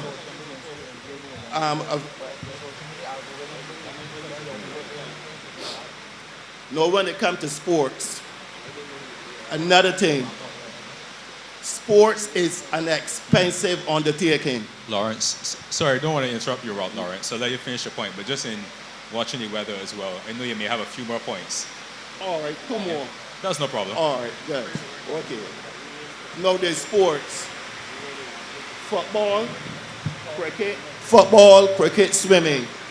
Those three sports. As a child, if you want to participate in any of these sports, you have to pay. You have to pay, and a lot of the kids in the inner city don't have those funds to pay for those sports. And my final thing is that we West Indian leaders, we trying to get a ferry to come to the islands. But you know what I'm saying? Windward Shipping Line had a roll-off, roll-on ship doing work in Barbados, between Barbados, St. Vincent and St. Lucia, a roll-off, roll-on. We had that already. We let them go. I know all of a sudden, I'm taking me 2 or 3 years to do back the same thing that we had already. Another thing, and final thing. We had fishing trawlers in that careenage, fishing trawlers that could go for 2 and 3 months. We let that industry dead, and all of a sudden, we got long legs could only do a week. Shooting myself in the foot all the time. Thank you, ladies and Lawrence, gentlemen. thank you so much. You're giving us a series of ideas there, Lawrence, that I really think can end the night well. But at this point, I want to thank all the speakers that have come up, planned and unplanned. You're really giving us a real strong finishing point for these ideas. I just want to there's one more speaker. So very quickly, I'll let him come up, but then I also just would like to invite, obviously, the MP for the area, and then obviously give the Prime Minister an opportunity should she decide to. Just quickly, Carrie. Okay. Don't clap like that because this may not be all of that a bag of chips. But good night, everybody. My name is Carrie. So just something that I would have noticed, I believe that the Give Back program at UWI is not utilized properly. It's full potential. In my head, when I heard about Give Back at the time, I thought that we were required to do an additional year. And the reason why I say an additional year, because then it would give each program time to, let's say I was in politics and I wanted work experience. So therefore, you would get the program to have an additional year, sign up with some government agencies, so that way I can get my work experience, but I can improve the government entities. So that would have been my 2 cents in terms of the Give Back programs not being utilized. And that's just a vague example, but it's something that I would have talked about at home and in thinking. Maybe just speaking to the UWI students or speaking to the department heads and then implementing an additional year, especially for the computer science students, that way that they could showcase their skills as well as improving the government entities, instead of just having them there and having maybe 1 or 2 agencies signing up for the Give Back program. That way it helps us as a nation. It helps us as a nation, and it helps the UWI students to get work experience. So that is my 2 cents regarding that. Excellent. Can you remember when we were at UWI? I did a paper on that when I was on the Guild to the principal of UWI. And that was a challenge because you have institutions that allowing for UWI students, and there's no problem in this, going and painting schools, picking up garbage, that's fine. But I and you and all of us then were of the belief that we should get some practical experience. So if you're doing sports, you should be able to go into sporting organizations and give back your time. If you're doing marketing, you should be able to go into marketing companies or NGOs and work with these NGOs. If you're doing law, you should be able to get that practical experience as part of your give back program. So I support that 110%. So I don't know if the Minister Blackman is not here, but that's something perhaps from the Ministry of Education and UE officers. Oh, Minister Blackman is here as well. I know you support that 100%. But that's a conversation that we've had. That's a conversation we've had at UE. But I think also too, it needs to be directed from the Ministry of Education, most definitely. Yeah, I agree to a point, but I think you have to do both. And I will explain to you why. I'll give you two examples. I think you should get experience. My daughter is at UE, so I'd like to get experience. But I also feel that we are producing a Barbadian who does not understand what it means to go and serve. To serve. When Ross University first came to Barbados, those doctors in training, they approached the ministry for the opportunity not to teach medicine or to work in medicine. They wanted to know which old people's home they could clean, which beaches they could clean, and that kind of thing. When I had the opportunity to serve on a very prestigious school admissions committee, one of the things that in the US, one of the things that got the heaviest weighting was that that person had actually done something to serve. The idea that it has to be a benefit to a student is not what it was meant to be. Yes, people should get their job experience, but we have to produce a Barbadian who cares about other things, care about other people, care about the vulnerable, care about issues, want to clean the beach, want to see a Barbados that is built on supporting other people. So yes, some experience, but I think we had a deeper purpose when the Prime Minister conceptualized this idea. It was more about giving back, to give back. So for me, for my daughter, I say to her, you go and clean the beach. You go and spend some time with some old people. You understand? I think that's important. And then the other point I would make in relation to a point that was made earlier is about these institutions. Now, we would have done some work in the ministry that spoke to the things that gave us meaning, the church and youth groups and community groups and those things. Those things don't give young people meaning now. So we want to use the same institutions to deliver a message to young people that don't trust those institutions. We trusted the church. We trusted the school. Young people these days don't trust the church and don't trust the school, not in the same way. So we got to look at our institutions different and to find a way to build that trust. Or you're going to find young people not interested in the same youth groups that Caleb leads. They're not interested in the church because they don't trust them. And so we have to, a lot of our institutions, yes, it is good to hold on to your history, but there's a part of which you have to let go. The things that no longer work, we become so fixated on holding on and honoring things in the past, even when they no longer work. And there's some things you have to learn to let go and to be able to work. So I think we have to have, not here, perhaps when we start the conversation PM next Monday as well with the young people, we're going to start having real hard conversations about and tomorrow, actually, we're having a conversation tomorrow, thanks Chad and the Ministry of Education at Combermere School with young people in 5th,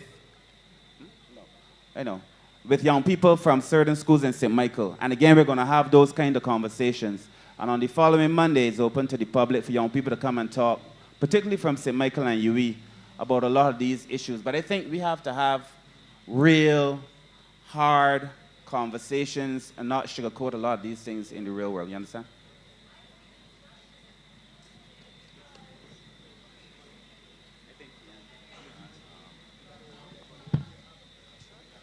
I'm gonna ask the MP for the city of Bridgetown. Wait, Kerry had another point? Kerry, come to the mic if you have a response. If you are comfortable. Call shield. No, you're gonna have to come to the mic.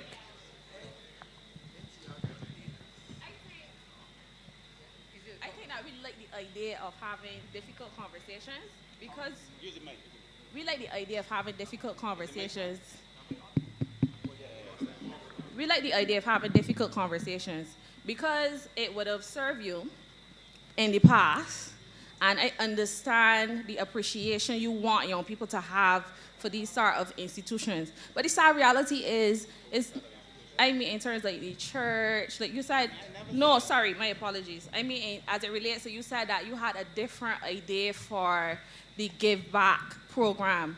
And you would have said that, you know, the idea behind it would have been for young people to appreciate the serving, the emphasis on serving. But I'm saying is, we in a different time, right? In order for young people to serve, and I am a person that serves. I serve at church, and I serve on different capacities in different entities. Maybe the approach would have been have more conversations with the young people to see how they would prefer to serve. Because when you talk to young people about this give back thing, they wanted job experience. Because the sad reality is when you leave the University of the West Indies, you cannot get a job like that. And most jobs want job experiences. So using that as an avenue, persons would have gathered the experience. If you wanted persons to join service organization, it starts at home. So maybe, yeah, I understand that. I want them to serve, but maybe the strategy is outdated. So then maybe we need to have this in primary socializations, have the conversations at home, because I understand now that we're living in a time where a lot of younger people are raising children, and the young person and the grandparents are no longer in the 90s or the 80s and stuff like that. So then maybe have more programs for younger parents so that when you're talking about serving, they understand the importance of serving, because some did not get the experience. So maybe have more programs regarding service, but not the give back. The give back should be different, because there are always avenues to serve. Like there's so many clubs at the University of the West Indies. I'm ready to talk when you're done. Pardon? I'm ready to talk when you're done. Because I hear you. I hear you so much, but I need to explain a few things too. When the last government chose to stop the payment of tertiary fees at UE, I don't think that they were wicked. I think that they may have been incompetent. I think that they may have had limited choices. But deep down, everybody wants the best for our people, correct? When we came to office, we said that we choose to pay for you. Mm-hmm. And we choose to incur expenditure that is another 30-something, I don't have the figures on the top of my head, but 30-odd million, Santi, in terms of university fees, okay? When we choose to invest in you because you have to carry the future of this country, we're also ignoring you, and you, and you, and you. You with me?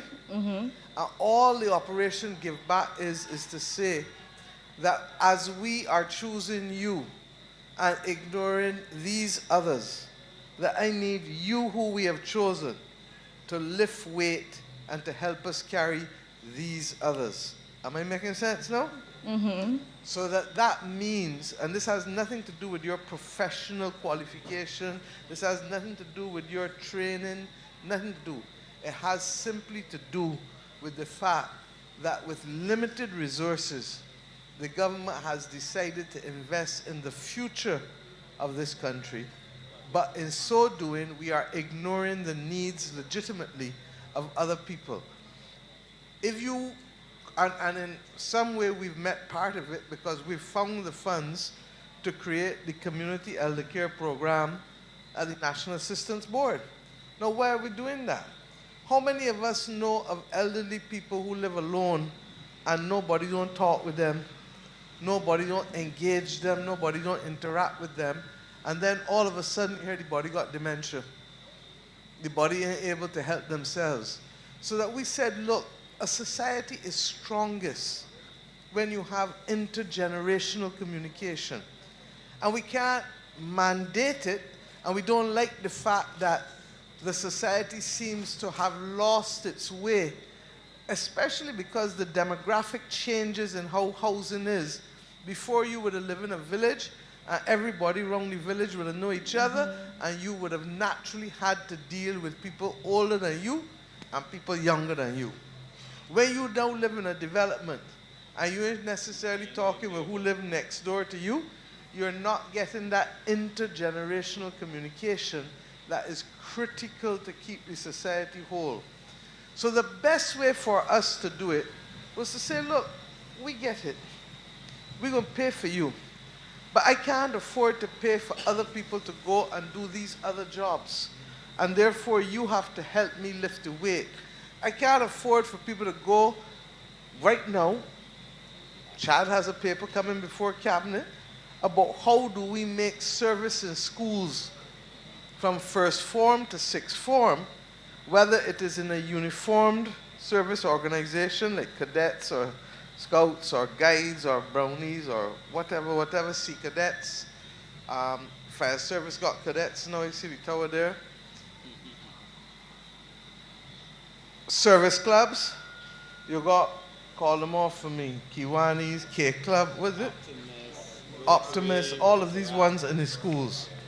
And I want Bajans to start choosing Landship first, and I've agreed to be its patron. And why? Because before all of these other clubs start in some small town in the US, Barbados Landship start where and raise who families since the middle of the 19th century. You understand? That is what keep Bajans eating, living, and stabilized. That's where even the concept of the susu and the meeting turn, the Landship more than anybody else pushed it in order to be able to allow people to live and catch up. Or team sporting groups. Because once you have to operate in a team, there's a different ethos, correct?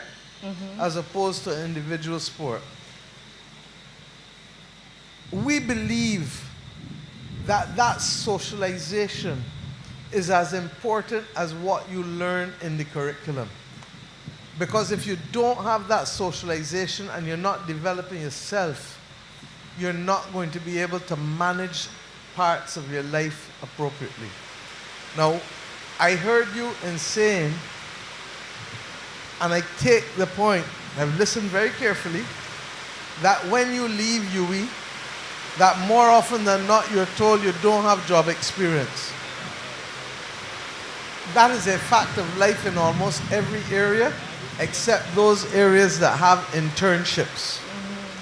Medicine has internship as a structure of it, but most of the other degrees don't. And the truth is that is why the summer is also there as far as possible for you to get job attachments, to begin to get that.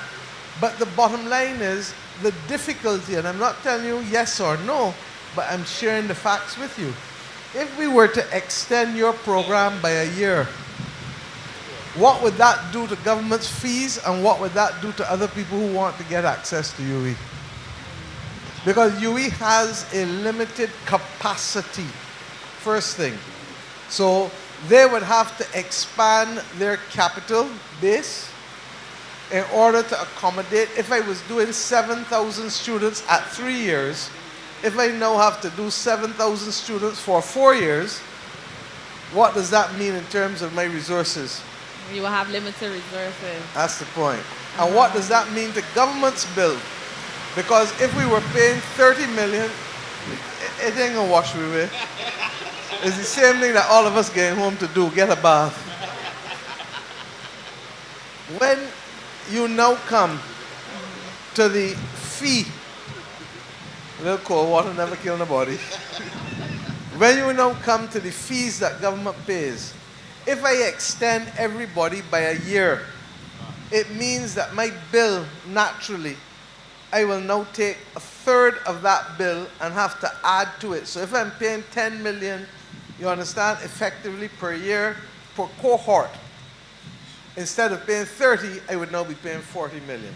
So I want us to start to break down things, because some things sound good, but at the end of the day, I got to balance it. Kirk has to build. We have one geriatric hospital that we are about to finish now that is costing just about 105 million, I think, or how much, I'm not the exact figure.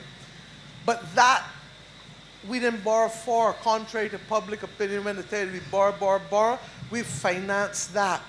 We've also started to finance the first 3 villages with Kirk. But I need to do villages, senior citizens villages in every parish.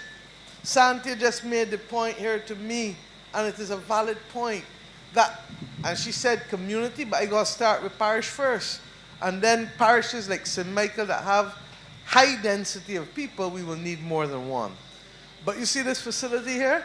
Santi made the point that this is the kind of facility that we need, even if not as highfalutin and as thick as these walls, because this bridge down, that we need a covered facility in major communities where people can have reasoning sessions, where people can have concerts, where people can have all kinds of things, rather than having to believe that they got to do what they want out there and outside.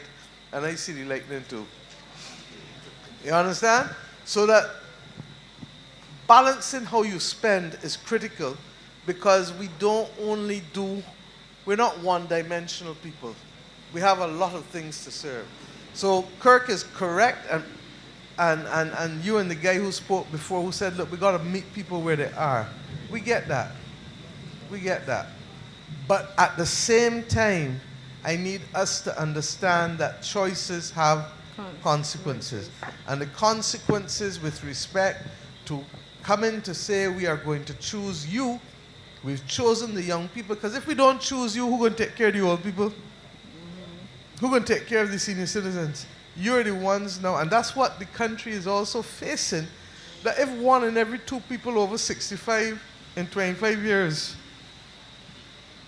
who's going to work to support them? Who's going to work to protect the country? Who's going to work to build the country? And that is why it is a crisis. And 25 years is tomorrow. Because I ask everybody in this place here to remember what you were doing in the year 2000. And you can soon remember how fast 25 years can come and go. So let us work. I hear you. We'll speak to the university and see how best we can find a way that allows us to be able to integrate more experience in the actual structure of the course, rather than having to lengthen the course for another year. Make sense? And that way we can educate more people, while at the same time ensuring that their education is strategic and focused. All right? Okay. So I just wanted to come in on this point. I know Santi was speaking, and I know you had asked other people to speak. But I hope that that helps to explain it. Now, having said all of that, I don't feel that Operation Give Back is as being as strongly managed as it should. And that is the example that we are using, or that is the mechanism, that we are using to force intergenerational communication and engagement in this country. You can't only talk to your children, or young people can't only talk to your grandparents. You have to be able to know how to engage across the board. And the truth is that the perspectives are so different, so different, that if we don't find the right platforms to force those conversations, we are going to end up with a society that is deeply split. And that's why the government is doing these things. And maybe we should have taken time to explain it better to you, and I am glad for opportunities like this so to do. But thank you for your passion, and thank you for ensuring that we raise the issue of integrating job experience in the structure of the training, rather than looking to lengthen it by another year. Okay? Thank you. Madam Prime Minister, I just had one question on that, going back to the Give Back. And I think that is, in terms of the integration of it within, I think that is what the intention is, in terms of having these students get back into the institutions. But currently, unfortunately, as Kerry outlined, that's not how it is. And as Minister Humphrey said, there needs to be that right balance. And I know from hearing from the institutions, they need the help. So there's often the talk about social workers in schools. So how do we get the social workers that are doing degrees giving back within these schools? How do we get the sports science students giving back at the sports council or within the sporting organizations, and then live from that perspective? So it's giving back, and that's where then the balance comes in, alongside the cleaning of the country, the painting and what's not. So I think I really appreciate Kerry coming up and raising it. I know you have lots of other points, Kerry, but thank you so very much. And we're going to ask, is it Minister Lane or Deputy Prime Minister? We're going to ask the Deputy Prime Minister, or okay, Minister MP Corey Lane to speak to the city. Good night. A loving and warm good night to everyone. I don't think it is prudent to welcome people in the end, because I believe you're at the end, right? So I'd like to take the opportunity as the host constituency to thank you all for coming out to Gordon Square. I want us to pause for a moment and look around at this facility and recognize something. I remember I was a talk show host at the time when the NIS building was being torn down to build here. And people believed that it was a waste of money, a waste of time, and a waste of a facility, because they thought that a facility in Bridgetown, in the heart of Bridgetown, with vagrants and homeless could not survive the test of time on this location. But when you look around, you can be proud to know that this is a government facility that has been maintained in pristine condition. I want to thank the BTI. Special shout out to Hester Rose. I don't know that, Hester. Special shout out to her and her team for maintaining this, because think about the marvel that this is. And in the rest of my short contribution, I just want to say that in this idea forum, I think it is important as a government to not only take the ideas, but also to report. And I know that the Prime Minister's heart and many of the MPs' heart, the government heart must be feeling warm, although outside is pretty cold and chilly, as you gave some of your ideas. Because when you talked about the tours in Hudson Ali, just before his passing, the late Trevor Marshall used to take people through there. They said that that's the only slave hut. It's really a cofter's hut, where the indentured slaves used to actually live from. And across the road, they would iron the clothes of the masters. And that was being built into a part of a tour. So you have idea, something being worked on, and then the report. And I think that's how it comes full circle for our democracy. When I heard about the programs in the community center, I look across and I see the director of the National Sports Council. And I want to say a special thanks to him, and particularly his deputy, for getting Edmonton Community Center reopened and getting some programs there, and also Murthy's Pastor, and immediate past Chief Community Development Officer for getting Edmonton open. As an idea in the idea forum, I'd like to share the idea that I think as a government, we have a plan and we are working on scale. A lot of time you have these programs, the hairdressing program, the soap making, the wine making, all these programs, and they can only hold 20 people. And as soon as you put out the flyer, it closes because it's filled. Connect that with the point that young people don't know. And we also say at the same time, young people don't go there and try to know. And two things can be true at the same time, because there's those two things. And one of the methods that we've used, Kirk and I in our ministry working together, change agents, different people going out there, influencers, to get the word out. Because you can't just put it on a status, put it on a snap, put it and think that everybody can see. So you got to get that human connection where you could touch people, feel people, and know what people are doing and want to do. So I think that all the ideas that you are bringing, we are happy. When you talked about the urban renewal, the rebuilding of the houses, you want to talk about soaring, but soaring, and also loans for people to fix. So all of those things are on the cards. And I think that as we know that it is something that when you bring the idea that you will like, I think that we can be proud to know that it is something in the pipeline and something coming to you. So I want to encourage Barbadians, as this is not the last idea forum, I believe, it is the last one on the cards for now. But I want you to continue to share your ideas with us as a government. As a government, continue to listen, to report back, and most importantly, to implement. Because we could talk and talk and talk till the cows come home, but if we don't implement, we would have wasted your time and ours. And so that is my wrap up from your ideas to our implementation. Thank you and have a good night.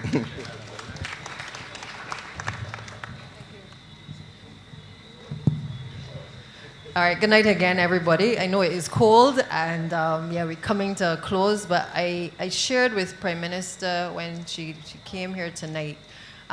Terry, I think you touched each and every one of us when you spoke. Where are you? You're there to the front. And I think I was trying to get her to say it, but she's encouraging me to say it, that one of the things that touched me and that I shared with her was the fact that when we initiated the program for allowing our young people to be able to learn AI and to also learn cybersecurity. I don't think any of us could ever have envisaged where it was going to take us.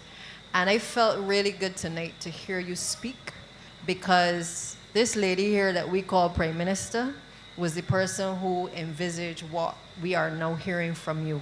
That we can be the best that we can be, that we can touch the different borders by the things that we do, and that by investing in education of our people, Barbadians have the potential to cross any border. And you demonstrated tonight, you know, because sometimes we work really hard in cabinet, sometimes we don't always understand where these projects may take us. But you, in just those words that you spoke tonight, I think all of us, certainly at the level of Parliament and certainly of the government, really appreciate and can see what has become of that program.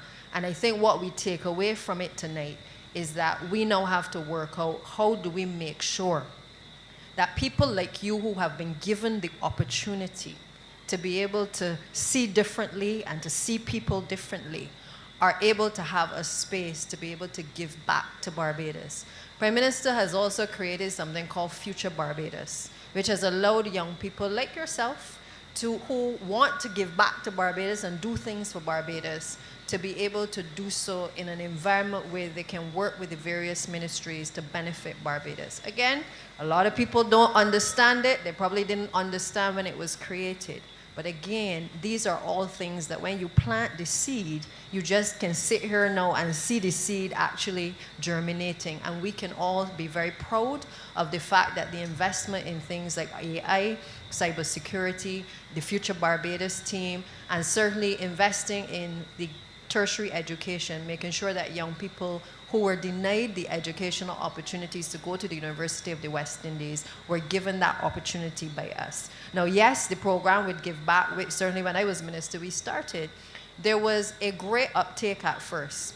But I'll share this with you because people are saying, you know, on the one end, it is that the students want to participate, and we want them to participate. But there was another factor which we need to touch on, which is that in many cases, while there was a good uptake from the business community, there were also some people when we got the program started that couldn't be bothered to train the young people because they felt that this was taken away from their core business. And I often hear Kurt refer to this issue of our people sometimes lack the care, whether it is care of the elderly, whether it is care to each other in terms of how we treat to each other. And I think we need to get back to those basics where we understand that we have, in a sense, lost that care component of who we are. And that is what the Give Back program was about, making sure that as businesses, we take the time to train our young people. Because too often you hear the young people coming out of school and they don't know how to, you know, perform when they get into the work environment. But it was created to make sure that our young people understood they had to give back because we were investing in them. But equally, we wanted the business community as well to take that time to care, to mentor, and to make sure that the training that was necessary for these young people entering the workforce was also a part of the Give Back program. So I know Minister Husbands, who is responsible for the tertiary education section of the ministry, I know that she's been working to revamp it because this is not a program that is a fly-by-night program. It requires not just the businesses and the students to participate, but it has to function by way of managing the process, making sure that the hours are committed, that the young people are able to attend the programs, that the businesses are filling out the forms, and that when they say they can't be bothered, that there is some way of going back to them and trying to make things a bit easier. So I just wanted to share that because I think sometimes that, you know, we are doing a lot of big picture things as a government and sometimes it gets lost on the population. But I just wanted to share that I feel very comfortable tonight that we are seeing the fruits of our labor and the investment in our people. I'm proud of the young people who have spoken tonight as well and shared their vision. And Carla, I'm not sure where you are right now. Where are you, Carla? Is she still here? Right. The other thing that you said, which I took away from what you said, was data has to drive decision making. Because whether it is the green spaces that you spoke about or making sure that we look at how the impact of climate is affecting the workforce. We all know outside hot, Anybody who got anybody working on a house know that outside is hot during the day. So what does it mean for us as a government? It means that we have to start to engage with whether it's the unions or the employers to make sure that maybe the hours of work are also changed, and that the resistance that we may have had in the past can't be the way that we go forward. Those are the difficult conversations that we have to have as a country. Because for instance, in MDW, I get better workflow when people work at night. But there's an extra cost in terms of setting up lighting to make sure that we can ease the congestion on the roads when we're working on the roads, but it also means that people are a little bit more relaxed and they're more comfortable when they are working in an environment where they don't have to sweat the whole day to be able to finish a road. So there is a balance that we have to strike as well, but I think what I took from you was that data must drive decision making, whether it's with you, Terry, whether it's with creating the green spaces in town. And just to say as well that while we work on our improving the transport policies in the country and certainly being able to develop spaces like Bridgetown to make it more accessible to people, the data of which you spoke is going to drive that decision making. How many people want to ride a bicycle into town? Do we need to invest in the equipment that allows you to be able to ride into town? Do we need to create more spaces in the city center that allows for trees to be a part of the landscape? How do we make sure that passing between one alley to the next is a covered walkway, is well lit? Those are all things that can only be developed primarily when you understand the patterns of behavior, when you understand whether people are going to use this space. Okay, so some things are natural, some things as a government we have to use the intelligence from the data to be able to drive that decision making. So again, thank you all for sharing. It is the end, but I think PM will have the last words on this one. Thank you. Thank you very much, Cynthia. And let me thank everyone. This has been 11 months of conversation, 11 months of ideas, 11 months of engagement. And I really want to thank all who came out. We are going into December, and I do not expect that we will have these sessions in December. We've tried to leave December for people to do their own thing, whether it is Parish Speaks or this Ideas Forum. But we will start back up in January because we're on the road to 60. And on the road to 60 is always a time for deep reflection. And rather than us looking only at the immediate, we are going to ask people to imagine Barbados in 5 years' time, in 20 years' time, and that people will focus on the 5-year, the solutions to be done within 5 years, but equally the solutions to be done and I should have said 25, not 5, because it's 2050. The solutions to be done by 2050. So what does the Barbados of 2030 look like? What does the Barbados of 2050 look like? Because you and I both know that if we want to be able to do something that is long-term and meaningful, if we don't start now, we can't end up at the finish line in 2050. And if we don't start now, we can't end up at the finish line in 2030. And persons have found a way of identifying the problems, so we're still going to hear about the problems, but they equally have come with solutions for the most part. And that is the kind of habit that I would like for us. We look at the Chinese civilization, we look at the Indian civilizations, we look at the African civilizations. These things have been going on, these civilizations have been there for millennia. Because we are relatively new in terms of our settlement of this nation, because 400 years is nothing when you compare to them. It has meant that we tend to look at things in short time spans rather than looking at the long picture. And I am sure that all of us in here have grandparents who wished for us certain things, even though they knew that they would not be with us for the full journey. Not true? And therefore, how do we make sure that those who will be here in 2030 and those who will be here in 2050, and the truth is that I should really even be challenging the country to 2075 too, okay? And those who want to come up to speak to that, Roy, should be allowed to do that.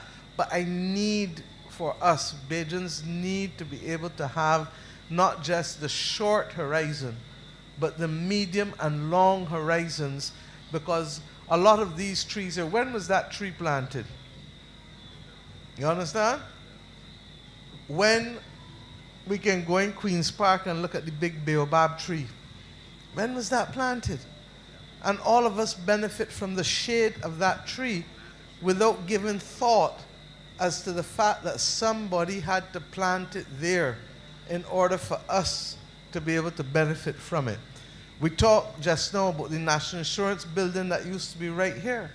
But the National Insurance building was not just a building, it has a range of benefits. If somebody didn't come and think that we wanted to do this, let me take unemployment benefit that Tom Adams introduced. We take it for granted. You know how many countries across the world don't have unemployment benefit? The majority of countries in the world don't have no unemployment benefit. But you get laid off in Barbados, and you get access to what? Unemployment benefit. To be able to help stabilize you until you catch the next job. So I want us to envisage that as we go forward. I want to give you the assurance, as I said, that there are a number of things that have come to us. Not everyone will be practical, not every idea will be practical, but a lot are. And Cabinet is reviewing, and I hope that before the end of the year, we can give you a report card as to what are the things that have been said that we found useful. For example, we all know that we celebrated our youngest participant probably when she made the point about the quarterly cleanups, the national cleanup days in Barbados. SSA has started with bulky waste, but I have had to say, this is not an SSA initiative. This is a whole of Barbados initiative.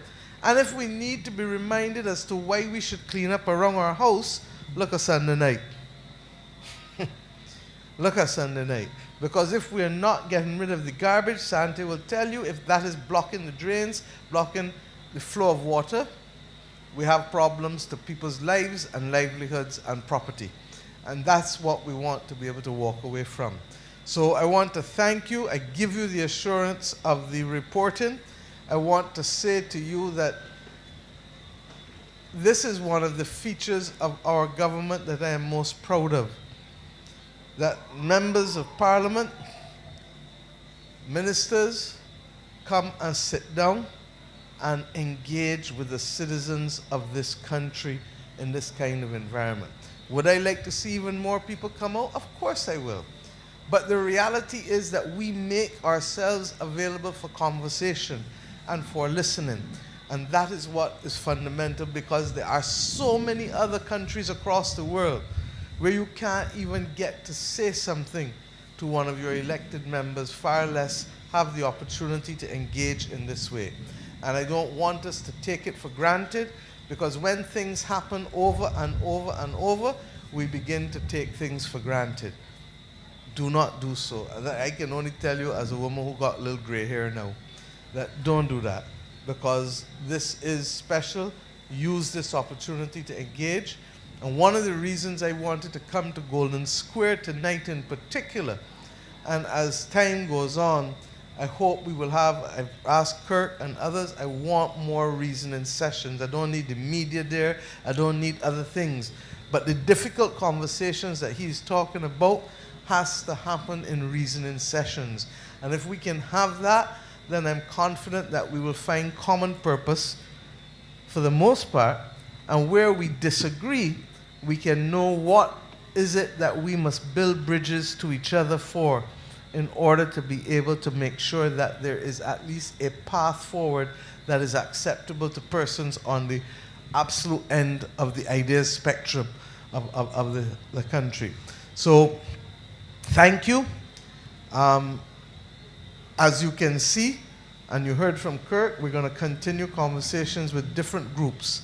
And tomorrow I look forward to the conversation with the 5th and 6th formers of the country and some of the post-secondary institutions.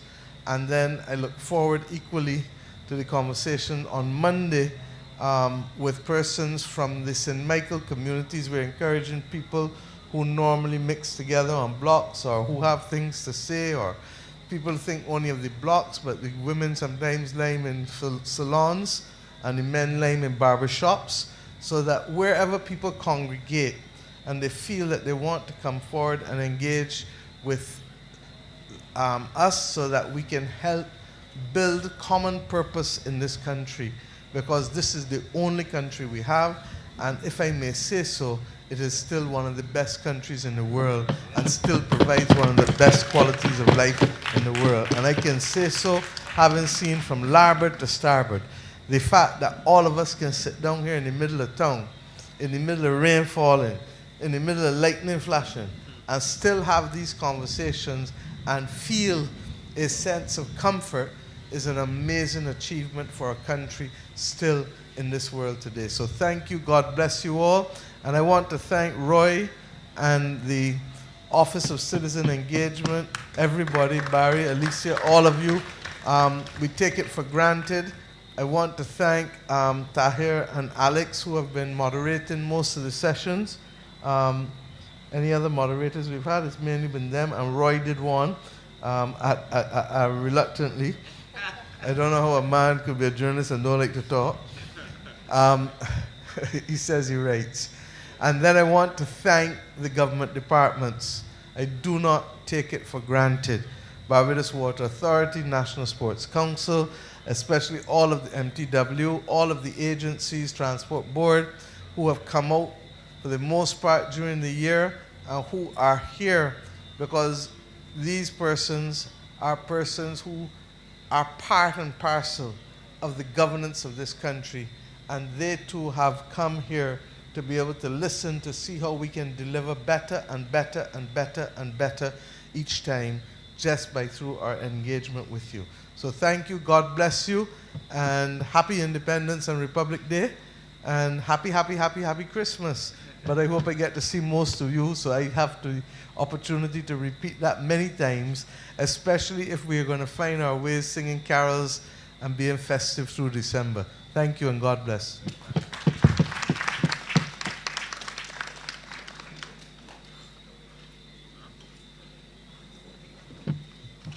I've seen a lot of places around the world.